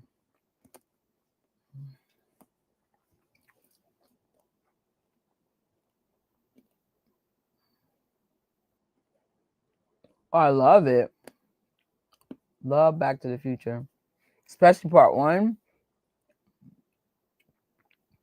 Star Trek used to be the worst fan base, but Star Wars and DC are competing for the crown.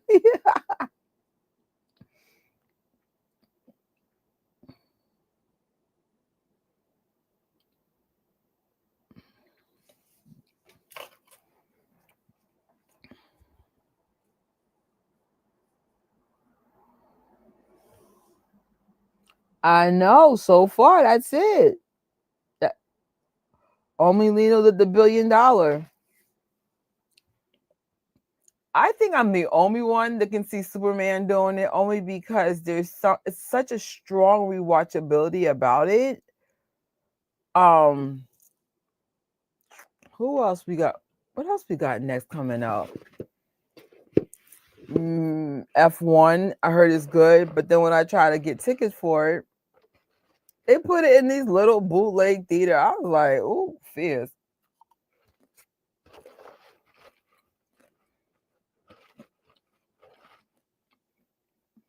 My nose.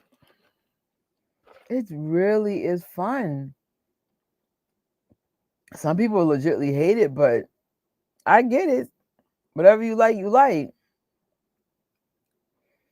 I heard that was trash, bro. I heard it was trash. I'll wait till it's on streaming services.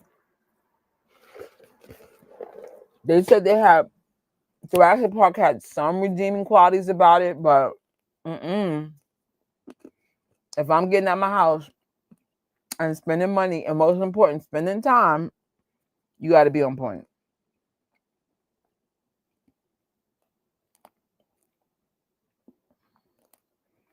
Superman is rumored to come to digital. Oh, that's crazy. If they're coming to digital that fast, that's really dumb on their behalf. There's no way they'll see that $1 billion. I mean, they made a $500 million, so that's great.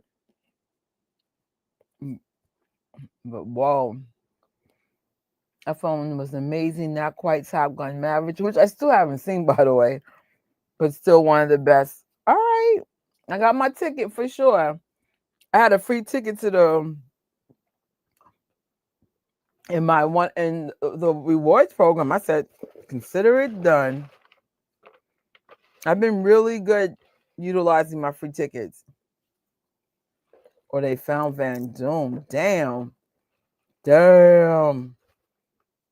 You look messed up. I tried to see it that way, but where I was going trying to see it was not available.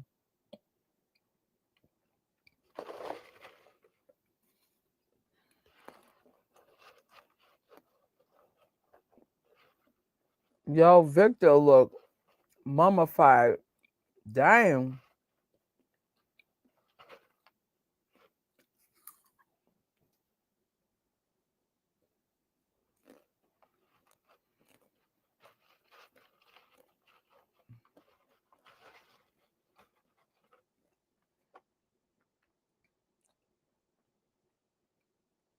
Oh wee. Oh wee.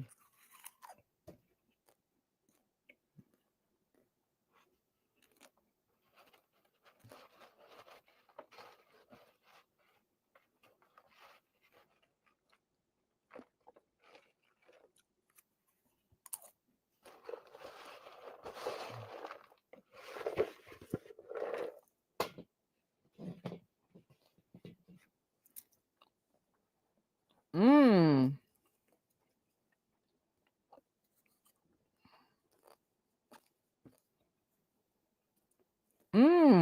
Damn.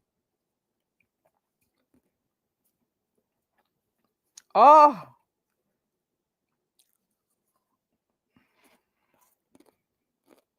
I hope the rest of y'all ran. Y'all better punk out.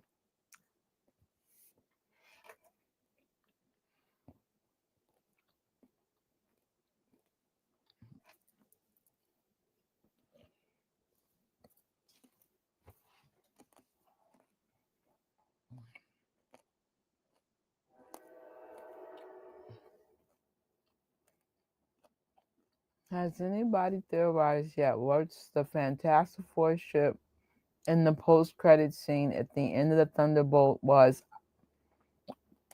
I thought it was for sure that Galactic would destroy Earth 828, and that would have honestly, that would have been a more realistic ending, but they wrapped that up in a nice, pretty bow. Um, well, maybe they're traveling to Earth 616, but we don't know why or how. Because you're right, logically, in the Thunderbolts, when it ended with a ship, you're like, it would make sense. Oh yeah, they're in that ship because they look, Earth 828's gone. I don't know.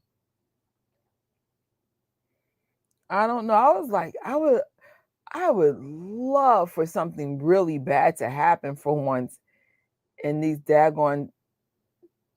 Well, this one's going left, but you know what I'm saying? Like, let there be real stakes. This is freaking Galactic, and even though I had no idea who the hell he was a week prior, I do now. I've been doing a lot of YouTube research and stuff on it, and I'm like, yo, this is one badass. Like, he has to eat the freaking planets. This is his survival. But how the hell, like, these 4.5 people beat him? It would have been nice if, even though I love Earth 828, it would have been so much more realistic if that thing got eaten the hell up.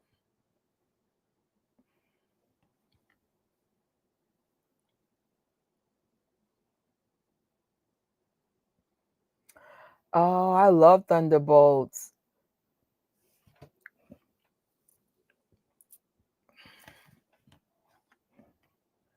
I was thinking how Wolverine in what's the failure of the world, Fantastic would need to redeem himself. Well,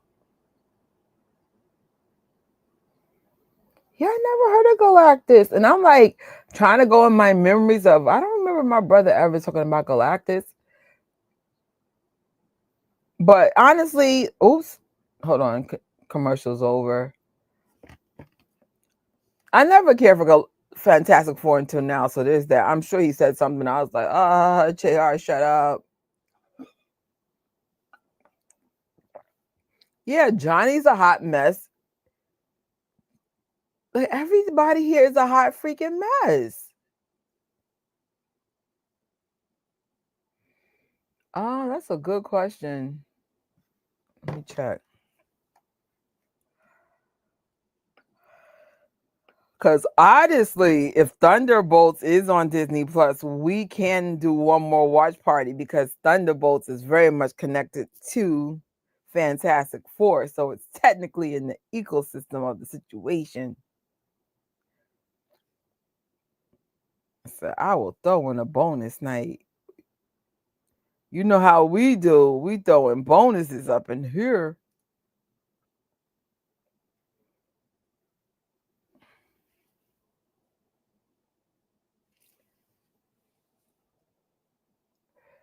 Yeah, I couldn't get into it.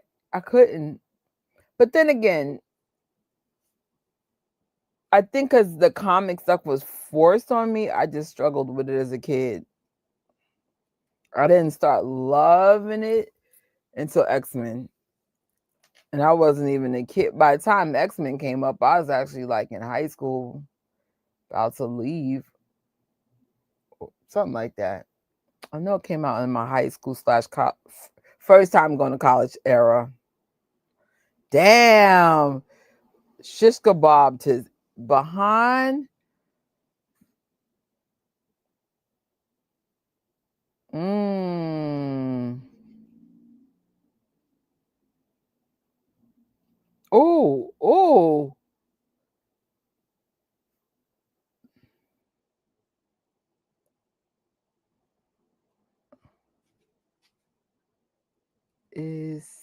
Thunder.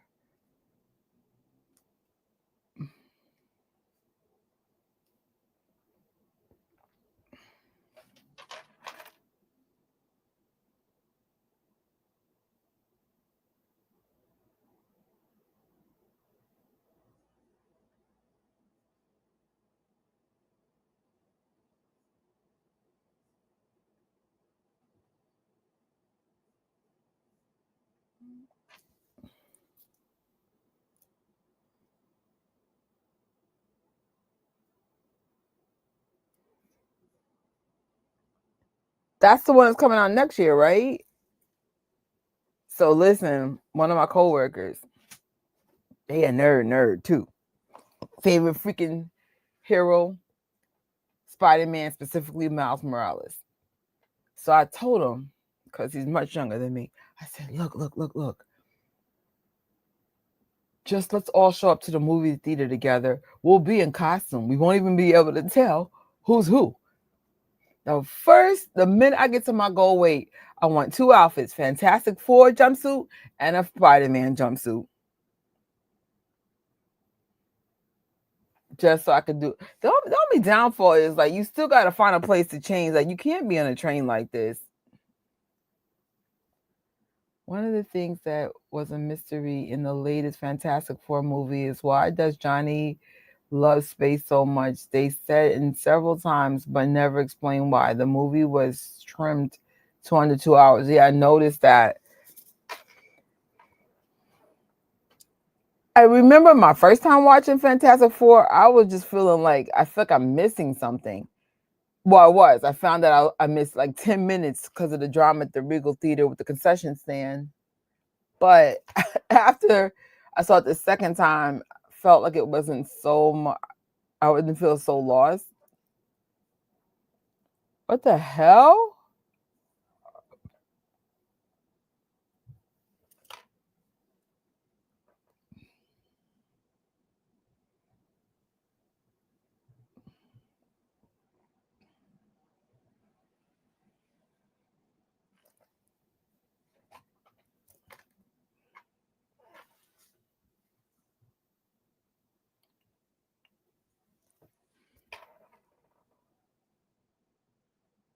Dang. You ain't got to do them dirty like that, Victor. Dr. Doom, you had to do them dirty. They see me rolling. They hating. I'm done. I didn't realize Victor was this strong.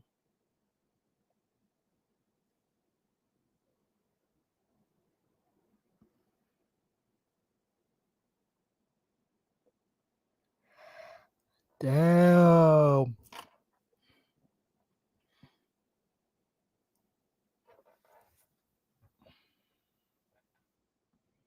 Listen, it's a lesson learned. I have no regret in the decisions that I made that day because I got some beautiful pictures on the Fantastic Four inspired set. However, I learned the hard way.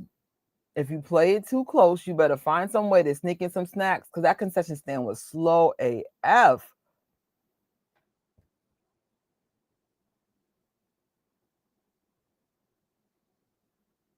Oh, that's so cool.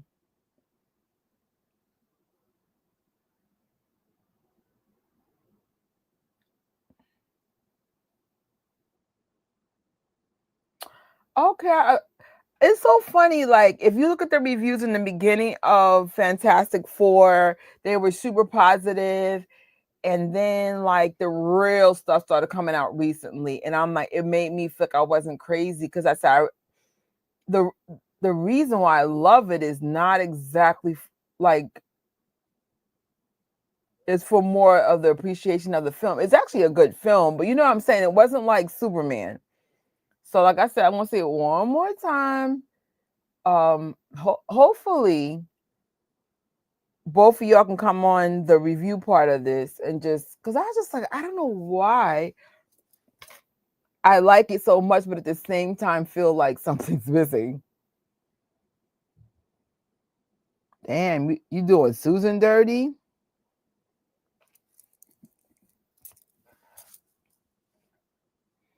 Yes, it has something going for it for sure. This new Fantastic Four feels like a true science fiction movie. The black hole sequence, yeah, it's one of those things like it checks all the boxes, but something is missing, and I think that's why I said I'm gonna go for the fourth and last time. The fifth time, you're gonna have to wait till it's on streaming services or something. But yes, yes. I think that is the number one thing it has going for itself.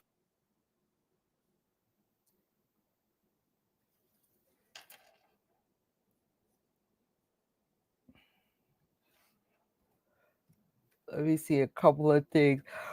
When did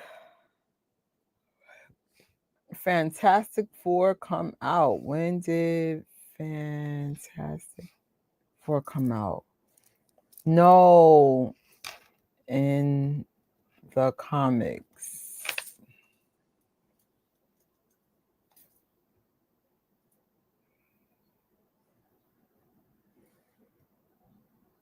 So it came out in no 1961. That makes sense. So it actually came.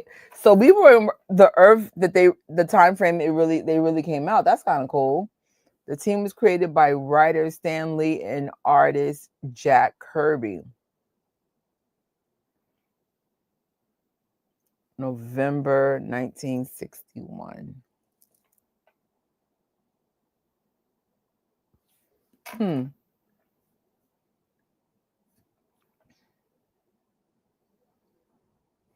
Before I saw it, I heard people saying that the effects were better than Interstellar, which I wouldn't go that far, but it's pretty impressive. I love the retro furniture. Yes, you don't understand, Jenya. When I get my life right, that's how I want my place to look. Be like, WandaVision, WandaVision. Yes, yes. You know what's crazy? I never really like, even though I heard Jack Kirby's name forever. Like now, I'm starting to like look into him.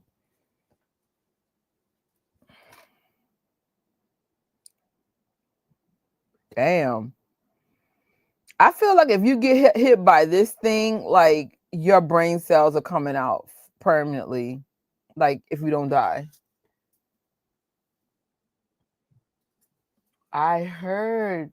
I have so much to freaking learn.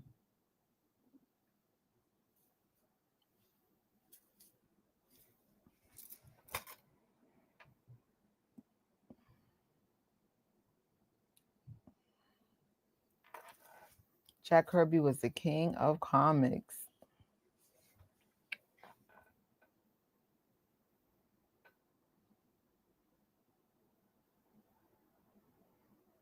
Dang. Did they just leave without the freaking ship?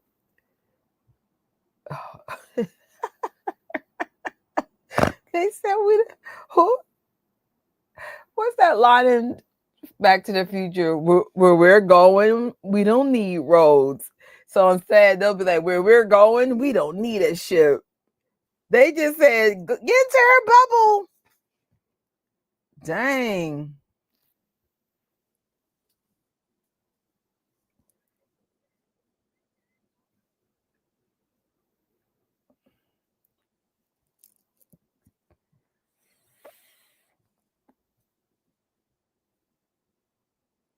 Great Scott Marty.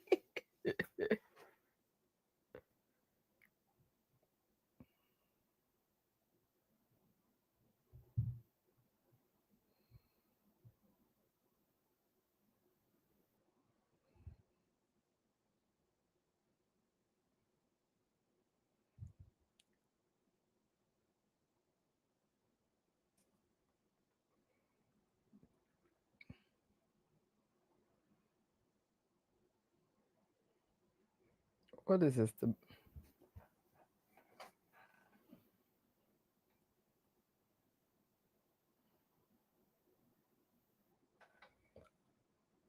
I thought it was pretty cool how Galactus would find baby Franklin with his vision. Yes. Wait, remember the part? in freaking the movie, and Galactic picked up a bunch of trees and started smelling it like it was a freaking appetizer. I said, "Oh my god!" Then Johnny made that weird face, like, "You good? Like what the hell?"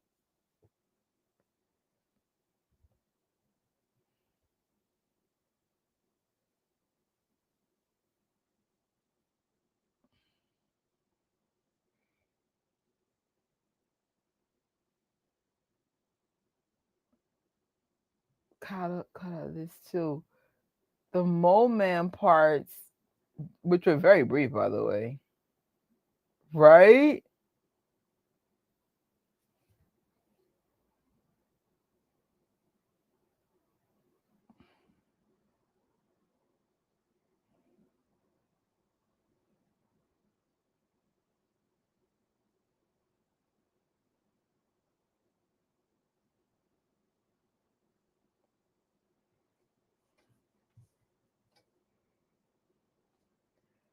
I would love to see Back to the Future re-released, and that would be. You already know. I know I really should join the AMC club. Maybe when my money gets a little bit better. Because I say, yes, I did spend $60 on movies, but it's like that's not my normal. I might see a movie once in a blue.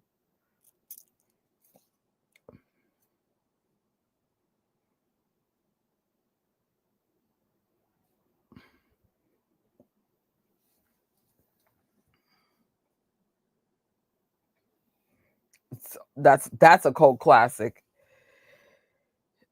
So let's celebrate that I didn't fall asleep. Let's celebrate that because I felt it coming. Woohoo! Yeah, yeah. All right, let's close this out. Ooh, we made it. In Tito Jackson voice, we made it. And there's nothing there to stand in our way. Hey, hey. All right. Right? We did it. That was heavy. The second time you mentioned that. There's Pull in the Future. We made it, y'all.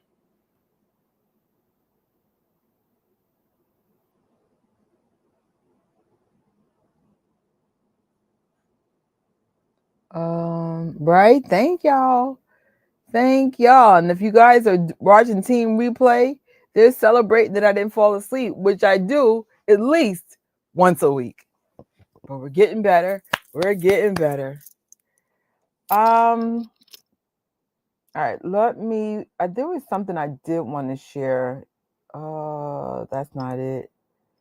That's not it. Here we go. We're just comparing the cast of Fantastic Four throughout the years.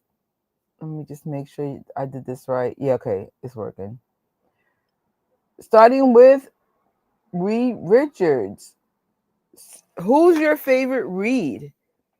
Who's your favorite Reed of the three? So my personal favorite, surprisingly, is Pedro Pascal. Coming at number one. I do like this Richard Reed from 2005, and unfortunately, my least favorite is this one we just saw. Performance wasn't the issue; it's just preference. No wrong or right answers here. It's like just press right, Pedro. Right, Pedro. He ate that, even though some people was trying to like play him, and I'm like, don't be mad. He getting them checks. Because to me, now I live in a Latin community. To me, Pedro looks racially ambiguous, right? So even though he looks Latin-ish, he has a very European-ish kind of nose. He has a very Greek nose to me. So I thought he was like mixed. So then my friend was like, "Oh, he looks clearly Latin." Well, not to my black behind, he looks mixed to me. So either he looked like, how certain like Europeans look more like the indigenous. I thought it was Greek. Man, Trisha, sit down. No. But anyway, Pedro ate that. I thought 2005 Reed was good, but Pedro, he really did his thing. All right, so we got the Sue Summers. I mean Sue Summers. I can't. Sue Storms, Invisible Woman. Let's see. Vanessa Kirby killed it, but Jessica Alba though. True. She's a cutie patootie. Again, I'm gonna give the Sue Storms to the new one. Shout out to Vanessa Kirby. And so surprisingly, I like this Sue Storm from this movie, and then Albie. She played too ditzy for me. She, it was fun to watch, but the strength of the women in these two actresses were a little bit better.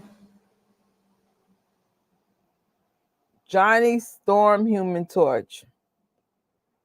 For me, my favorite is Chris Evans, hands down. Then Johnny, and then Jordan B. Jordan, whatever. I'll be honest, I'm a little annoyed. And I don't know if this is I feel like this is a media issue. We just had this issue with freaking Ironheart with the Disney miniseries. I don't understand how you're a Black genius. You're exposed to people that change your whole entire identity. And you make hood booger decisions. That doesn't make any sense to me. I definitely grew up with more white and Latin people than Black people. And that's why I have a very unique perspective, because I'm like, I didn't grow up with Black people until I got older. So I was just like, and usually you make different decisions based on what your environment is. So I don't understand why this version of Johnny was so freaking angry. And your father's like intelligent. He's a scientist. You're a scientist. Like, it was just weird. Like I could see if he was adopted, but no, they adopted Sue. So I really hate the stereotype of the angry Black man or the ghetto Black woman. Like, if you have brainiac people in your MCUs or your Marvel worlds or DC worlds, I don't understand this weird integration. Like, this is how they act. First of all, Black people have different sides of us, but I feel like, especially in our Gen X and younger, have a whole different perspective on how we carry ourselves. We grew up with the Cosby Show. We had a Black president. Like, I feel like there's more Baracks and stuff in this world than, I mean, but of course, yeah, there's also things in Black culture that are stereotypical, that are true, but I feel like, again, these are scientists, these are geniuses. Why are you making them into like stereotype people from the hood? It's off-putting to me, bro. It's my gripe, but I had to get that out. I was like, ugh, what is like the people I went to school with, and my boyfriend sound like Carlton from freaking The Fresh Prince. Very proper Black men. No, and then of course some of my friends be like, "Oh, you and your corny sounding boyfriends." I don't care. Give me an educated Black man any day. Yes. They're like, what? It's weird. But anyway, it's like I had to get that out, because I'm like, oh, y'all keep doing this. We're more than a stereotype.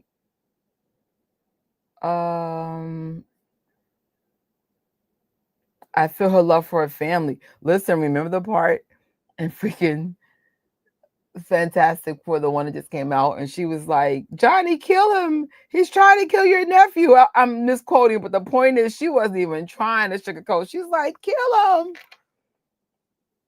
Yeah, definitely to go on that one. Chris got that. The actor for the best one looks like, yeah, I agree with that one for sure. Like, I love him though. I do love the new Johnny Storm, and especially like seeing it now 3 times. He's growing me a lot, but I heard Johnny was a player. He's for the ladies, so I felt like Chris Evans played that role a little bit more. Joseph Quinn was quite cool as Johnny. Yeah, brought an emotional side to Johnny that we haven't felt in the movies. Yeah, he definitely did his thing for sure. Post-Obama world for sure. Yes. But I mean, I'm blessed because I'm not rich, but my mother was like middle class and my father was from the projects. But my father was, oh my God, like super, super proper. Because where we live in a very unique part. I want to air quote this of the hood, but we're not really in the hood. We're just in the poor part of a rich area. So it's just like we've proven that, and that the stereotypes are not real. Like where my father grew up in his projects, they actually like had women that would put roses in the garden. Like it's like a cool project to live in. It was like so cool. It was just like, what? Yes. Black excellence, hell yeah. But really downplayed the womanizer aspect. But yeah, I noticed that. I had to. I ran about something. If it's not freaking the concession stand or me having to get out trying to get into the IMAX at 62nd Street. I love the fact that she said, kill him. Yes, that was so funny. So I don't know. I was like, why? I would have loved to see. I mean, I'm not sure if I agree with the creative license of having Johnny be black. I'm sure that pissed a lot of people off.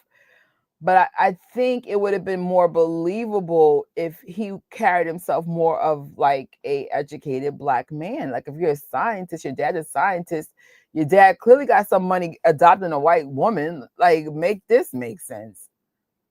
I feel like he should have had more of that Carlton proper, educated aura about himself. Like he just seemed angry. He hated his sister. Like I was like, get your life together, brother. I said, your dad got money. What you mad about? And then Ben, I struggle with this. I struggle with the Bens.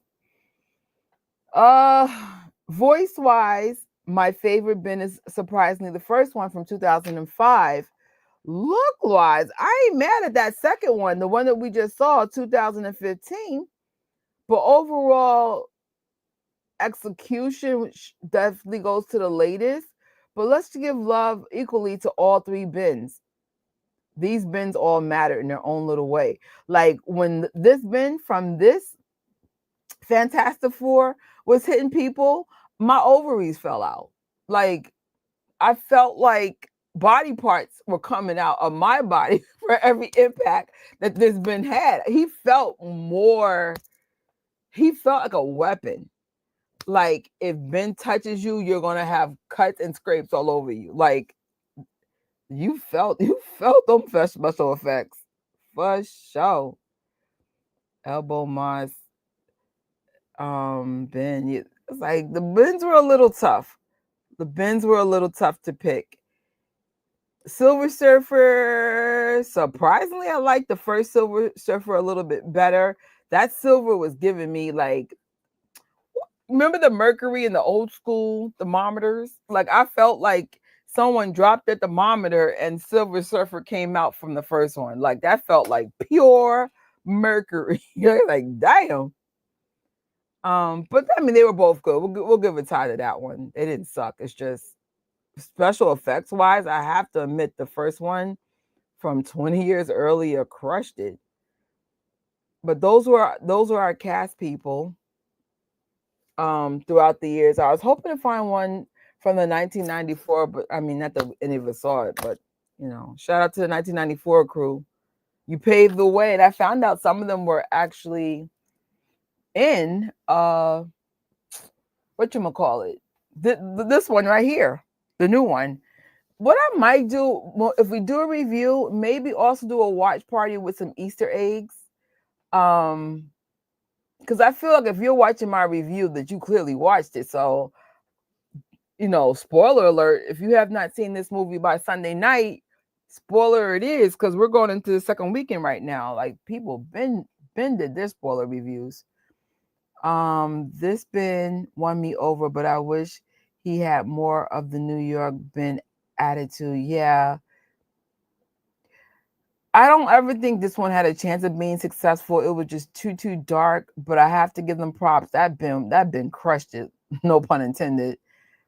I think Johnny Storm was black, just like Nick Fury was black in the ultimate version of the character. Okay, that's good to know. But it takes place in an alternate Earth. I don't mind him being black per se. I mind him being black and a stereotype.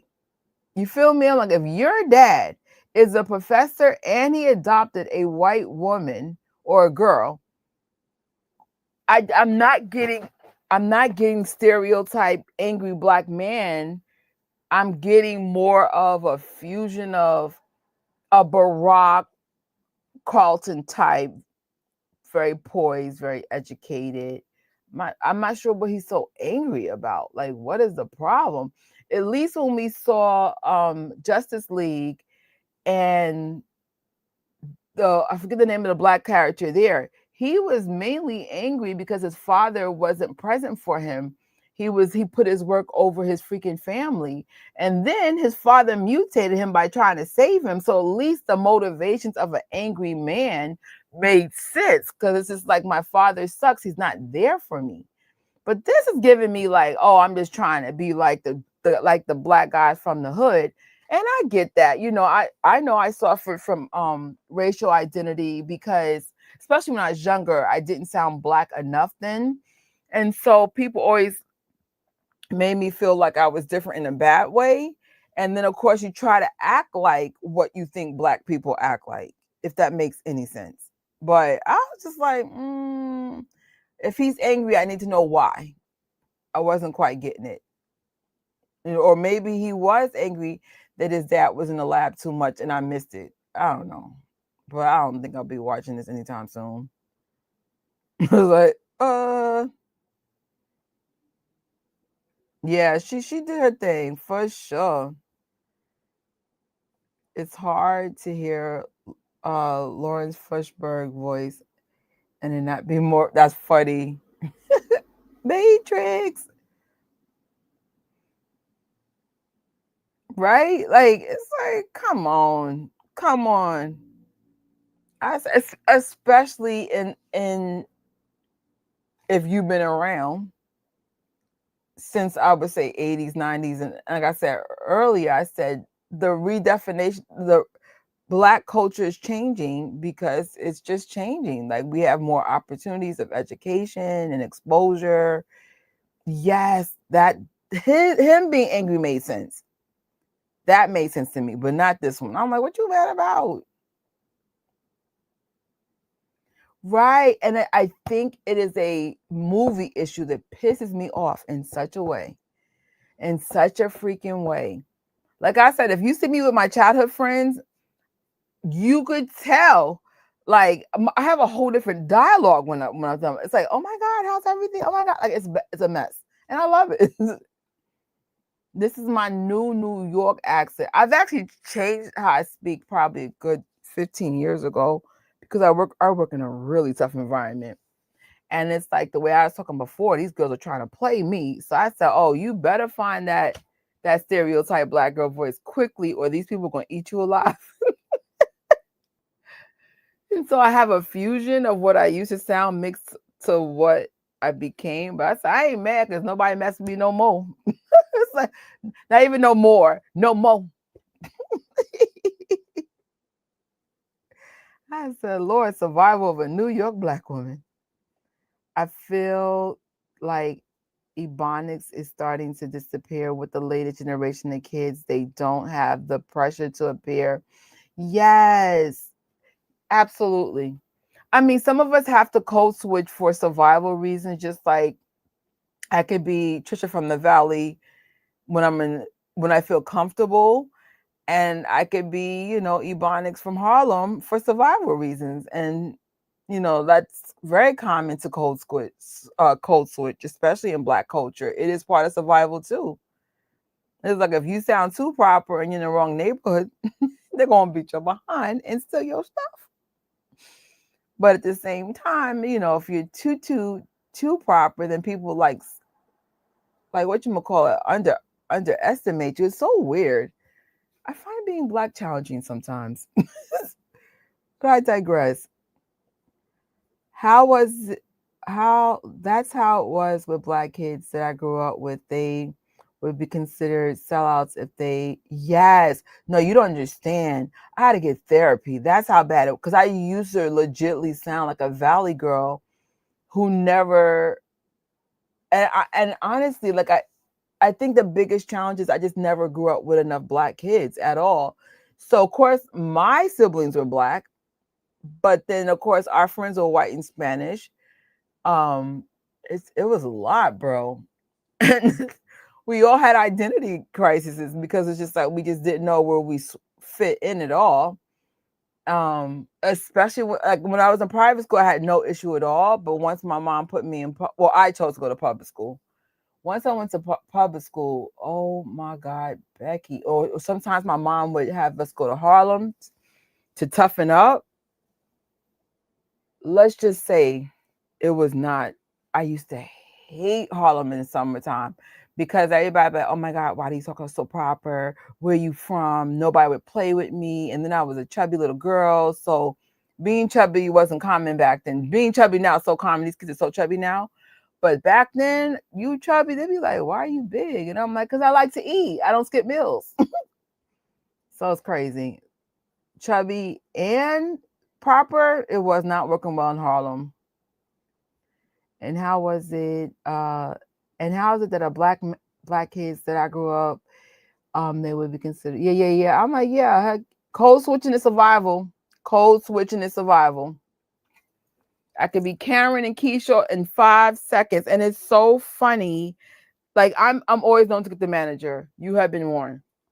So I had a situation at I won't say the store, at a store, and they wouldn't do what I wanted me to do. So of course I asked for a bigger manager. So I had more of my Harlem energy voice when I spoke to manager number 1. When I spoke to manager number 2, I was like, hi, I spoke to this manager. And when the manager saw me code switch, you could tell he was aggravated.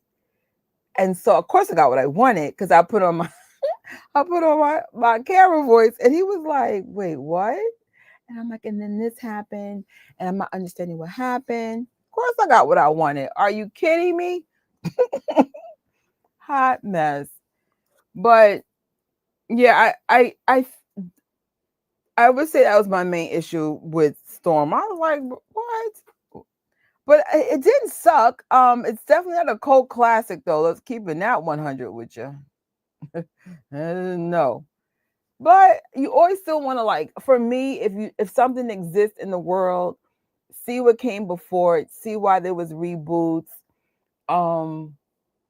Yeah, it was too dark. It could have worked.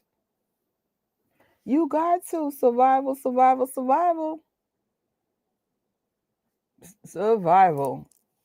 But But I think that's it. I think we have a poll. Oh yeah, the poll is, you guys voted for your next watch party series. I'm not surprised, but you chose Peacemaker. And then the rest was a 3-person tie, a 3-way tie. So now I will definitely update my I don't have HBO, but I have it for at least 2 months. So of course, if there's anything that will help enhance Peacemaker, I don't know what the hell it is. I just know James Gunn said that season 2 is going to pair very well with Superman that just finished. And of course, Peacemaker was in Superman that just came out. So a lot of people compared Fantastic Four 2015 to the David Cronenberg movie with all the body horror stuff. I can see that. I can see that. I would say where this movie, I'm not gonna say fell because I think that's harsh. I think a lot of things were done right. In terms of special effects. I can't say casting. Some of the casting really worked. Some was okay. Oh, I didn't see that one. That I didn't see. You know how I am with them horror films. We had an unseen horror film on Monday at AMC. I ended up leaving. I couldn't handle it. I was like, bruh. And I thought as a child I would grow out of it. It's gotten way worse as an adult. I'm like, I can't do horror. Except for Nightmare on Elm Street. That is freaking hilarious to me. I don't know, like, no, I don't know why I'm so scared of horror movies. And I'm like, it's really bad. I remember I was looking around like, is anybody else scared? So this one black guy, he got up. He got up maybe 20 minutes before I did. And then I tried to stick it out. You know, I paid $8 and I was like, I can't do it. I gotta go. I can't do it. It's the nightmares for me. I get really bad nightmares, like really bad. So definitely this is our next series. And pretty much in the world of DC, no, I didn't see season 1. So what I'm going to do, let me look at my calendar real quick. I think I'm going to do the watch parties Fridays and Saturdays, 2 episodes each. So, because it's only 8 episodes, averaging about 50 minutes each. And then I probably won't do like fun finds, none of that crap. Just maybe recap and thoughts, but I'm like, we're not getting merch or anything like that, or even looking for it. At least you saw Chucky. I have not been able to handle Chucky yet. I'm like, not I.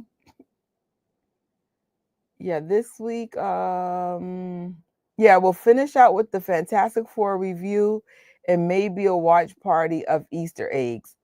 But watch parties in this case won't be a separate device. It'll probably be either New Rock Stars or Screen Crush, just looking at the Easter eggs that we might have missed. And like I said, if Danny or Jenya can join, then we'll pause, whatever. Because you guys are definitely experts compared to me. You've been helping me a lot, though. I appreciate it. So, yeah, I get a couple of days off, and probably on my days off, just catch up on content. I have a lot of shorts. I think I have 24 shorts that need to be shot and edited. Because that's how your channel grows now. It's so different. Like basically shorts and lives grow the channel better than actual posts. But I still will be doing posts. I want to be doing more watch posts. I gotta look at the schedule. I know watch videos are coming for sure. They're all connected to some of this. And then some of the Popcorn Project videos will have their own segment. Like for example, there's going to be a Superman section. So like I'll show like what makes up that section. So there'll be shorts, of course, but there'll also be long-term videos. Because if I don't have to do so many lives, then I'll have time to do it at least one video a week. So I feel like this is going to be really cool if you're a collector and slash hoarder and you just need to get your stuff in order on a budget. So because I was just like, we've been doing test runs on certain parts to see how steady things are, to see how the kids interact with things. There's been some learning curves and stuff. So there's been some learning curves. Yeah. One time we saw one of our clients come into the store with a Chucky doll. This is very recent. I ain't gonna lie, I was shook as hell. And it wasn't Halloween, it wasn't Comic-Con. It was just like, serve me in my Chucky doll. And I'm like, nah, son, that will not be happening today. Uh oh, it has. Thanks to y'all. Thanks to y'all, man. Thanks, Janya. It's been a minute since I did content. Um, like I had such a clear vision for this channel when the year started, and then when I realized I really don't have money.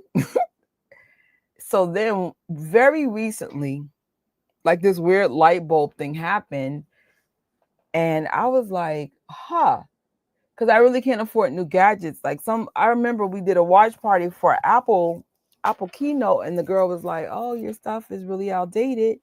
And I'm like, well, I don't really buy the latest and greatest. I just buy stuff when I need it. So going to pivot a little bit, because I said, even though I'm a gadget girl, I don't buy the latest and greatest. One, it's not in my budget, and two, I just don't really buy gadgets like that at all. Like, even if I had the money. Social media has really moved towards short format. Yeah, for sure. For sure. I personally prefer the short content, to be honest. Like, it's so much easier. It's so, sometimes when we do like a 10-minute video, it takes over an hour to shoot it and 2 hours to edit it. And so I'm like, if you're telling me I can get more of a reach by doing significantly less, duh. The only reason why I'm doing longer form of content, because there's no way I could really say what I needed to say, like in three minutes or less. But not a lot of videos. Like, for example, my entire popcorn video post, there's no way I could do that in 3 minutes without it being annoying.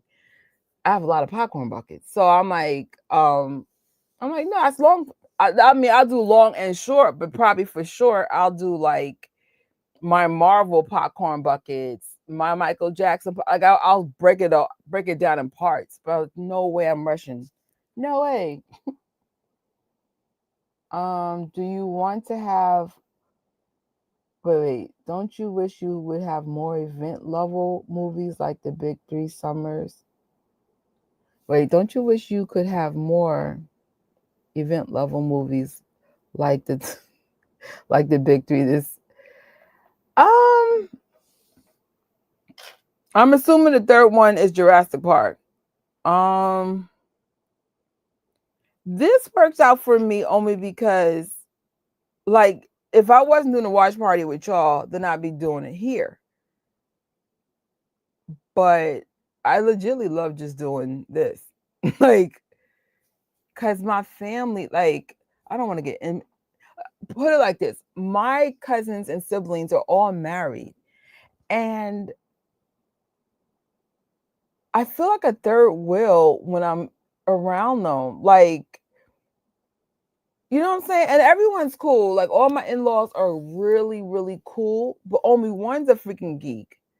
And then the rest of them are like non-geeks or like comic heads. And they just be like looking at me like, go home, Trish. Go home, Roger. So I just feel like instead of having that energy with my family, because I mean, my cousins and siblings are comic heads, but their other halves aren't. So I'm like, so yeah, I can come over and be like, oh, let's watch this together. But then they're going to be like, oh, what's this? Like, one of my cousins, I swear, I forgot. Oh my gosh. We were at my grandfather's birthday party, and I forgot what it was. It was a Mario something that came up, and I got really excited. So then one of my in-laws goes, what's that? And I'm like, are you being serious? Like, I couldn't believe she didn't know what it was. So I said, okay, you're alone on this, Patricia. You are alone. Now, if my mama was still around, then me and my mom could have geeked out together. But like, I think like comic book heads, I'm kind of like the loner on this.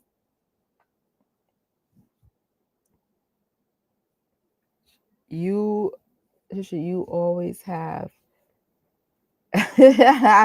Some of us are, but there is a saying, opposites attract. So I noticed like my family members married the opposite of who they were. I'm lucky. I usually date comic heads or nerds like me. so we don't have to go through this. It's like, no. Yeah, heck yeah. I was going to do Jurassic Park, but I forgot, like, it was a financial situation because I don't have Paramount. I think Paramount, one of them, I don't have the service. I didn't want the service. So I was like, no way. Um,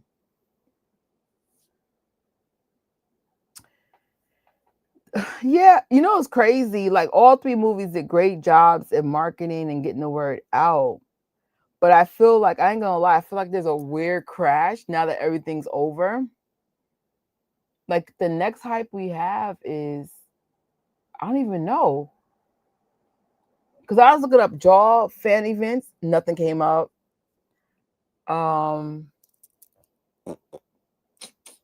know for me, like, there's nothing on my radar, really. Like, would I ever do a solo podcast? In what genre? I don't know. I'm not sure what I would specialize in. Thank you. Thank you. I appreciate that. You ain't lying. You ain't lying. My favorite is Superman, then Fantastic Four. I didn't see Jurassic Park. Everybody was cracking jokes on it, so there's that.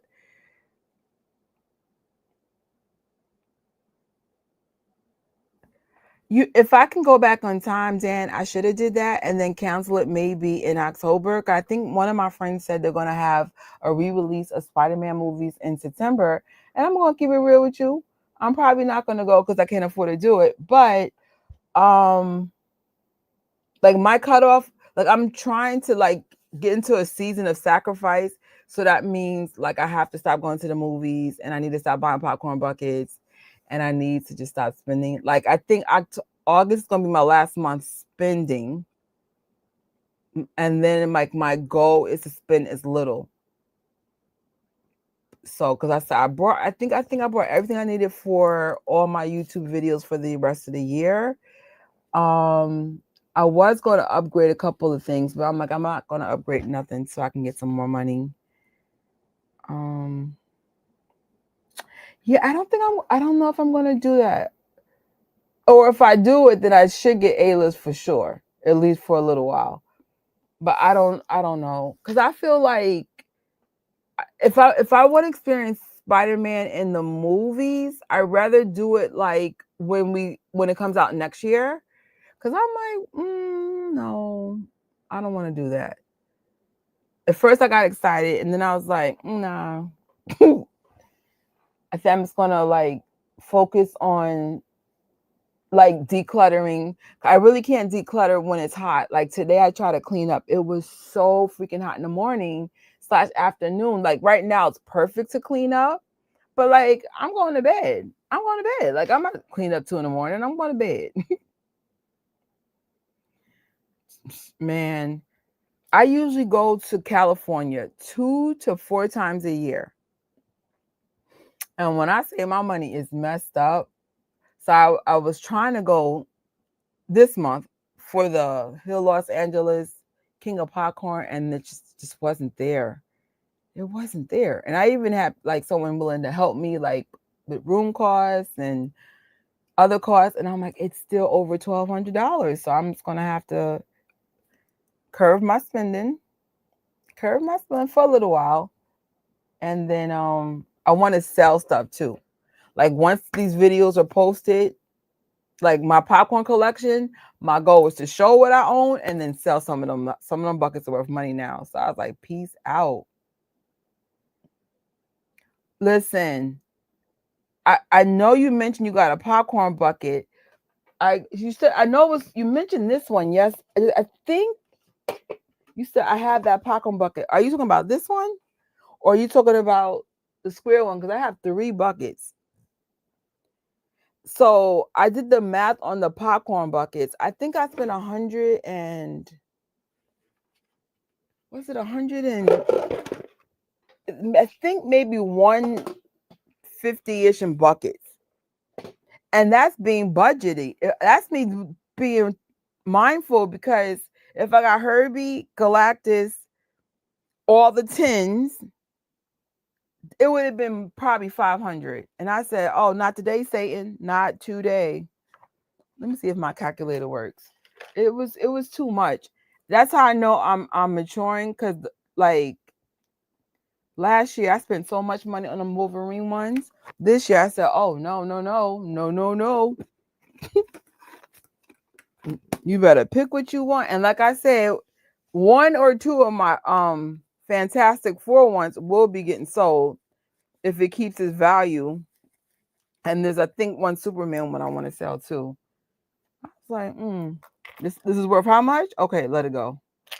All right, so I spent 22 times 2 plus 45 plus 55. Yep. I spent about 150 in buckets. This is why I'm broke.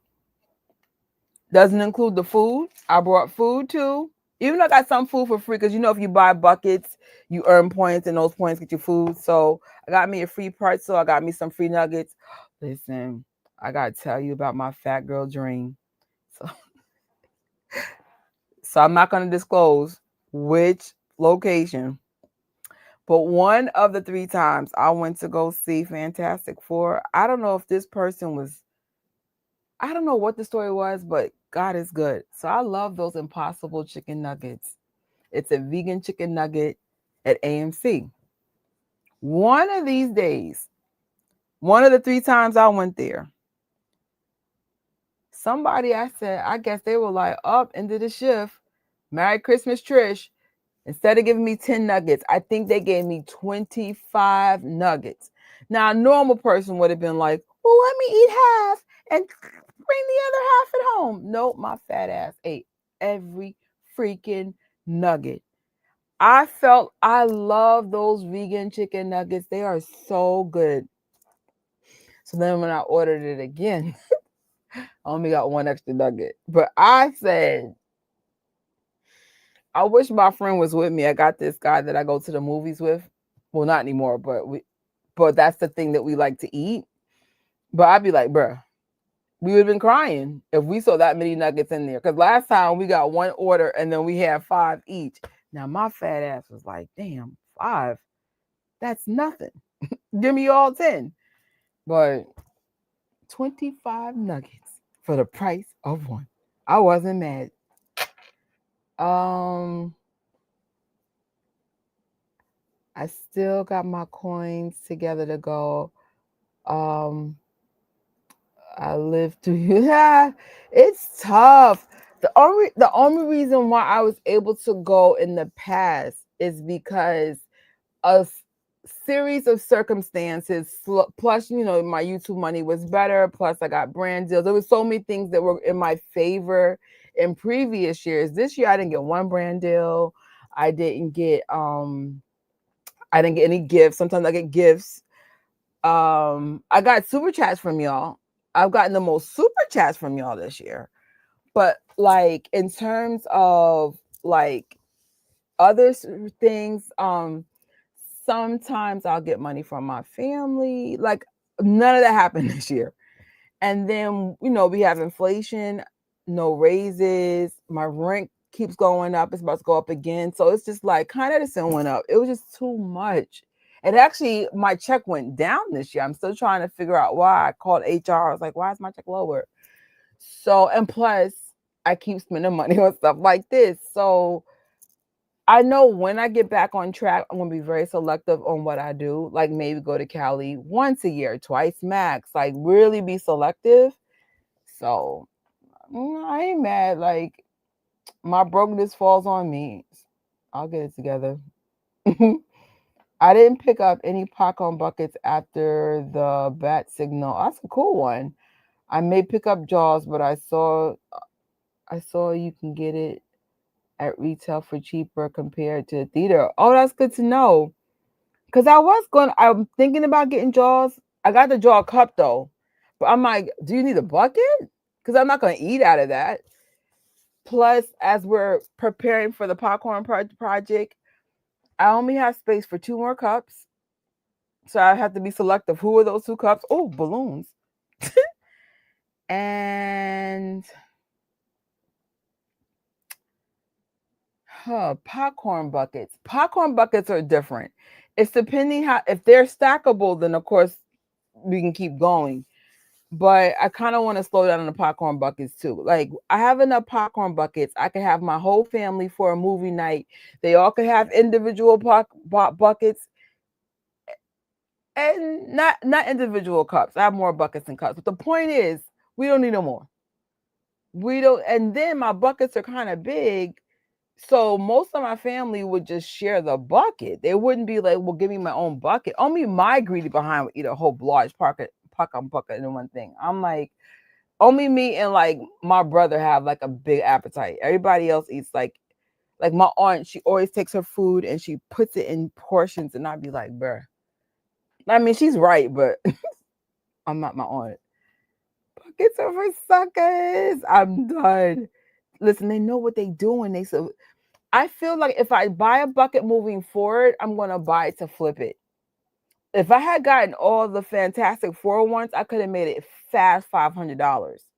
I didn't think they were going to be so limited with the buckets. Like in Regal, every time I go to Regal, they still have Superman buckets. So it's like, I think for Superman, they oversaturated, and for Fantastic Four, they undersaturated it. So it's just like the less buckets that are out there, the more the resale value is.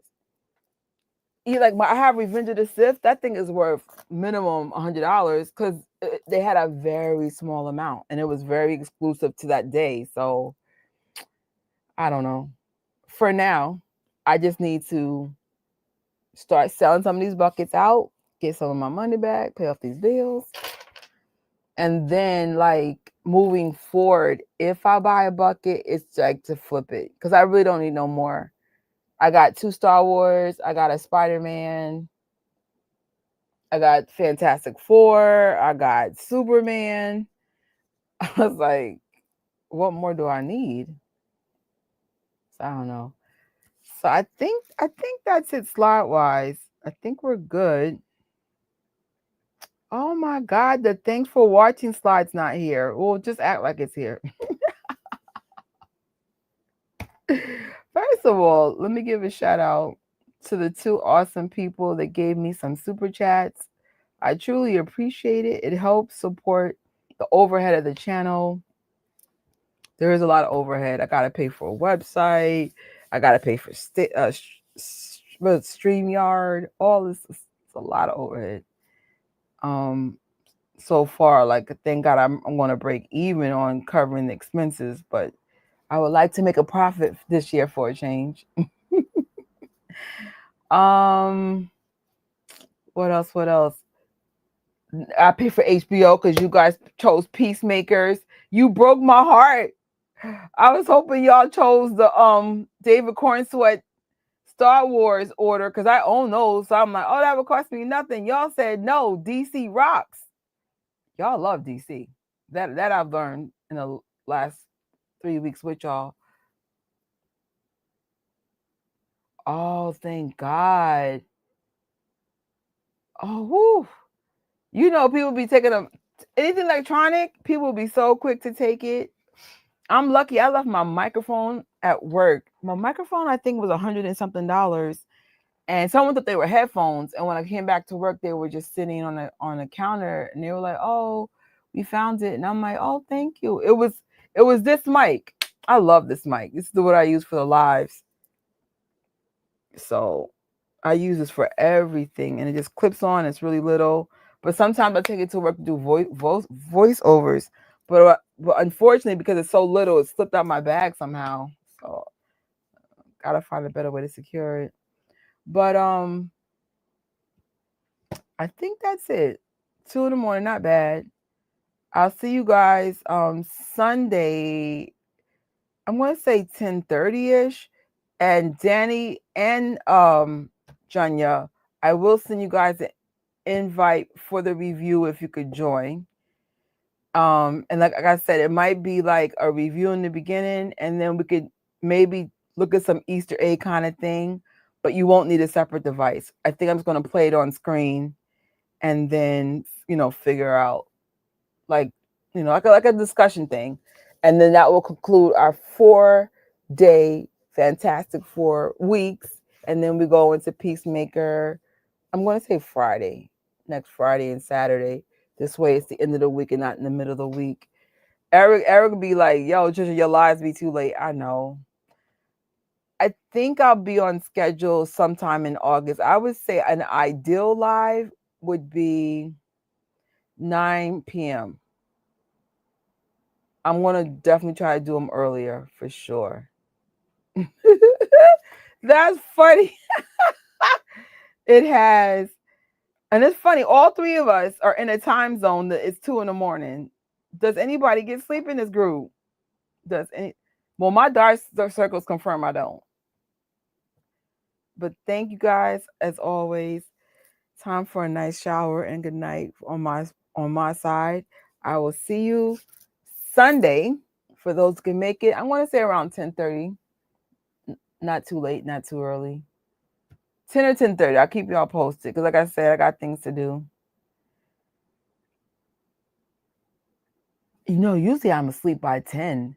I think because I take these power naps to do the lives, because Dan, if I do a live after work, I'm falling asleep. So it became like, it became. But I promise you, I'm really an early person. I'll be going to bed like at 10, 11, the latest. But I'm glad we did the late lives. If I never did the late lives, I would have never met y'all. So it worked out. Well, Junya, I know you from my other channel, but you know what I'm saying. So for real, I'm out. Love y'all. Thanks again for the super chats. Peace. Wait, how you get the balloons out? Is it this? Is it this? Is it this? Is it this? Is it this? Is it this? How did I get them out? Down. We could always throw a Zack Snyder Justice League. That's funny.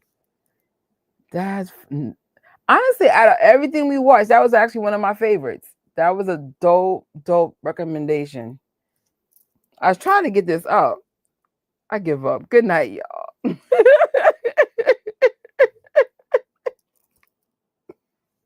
Peace.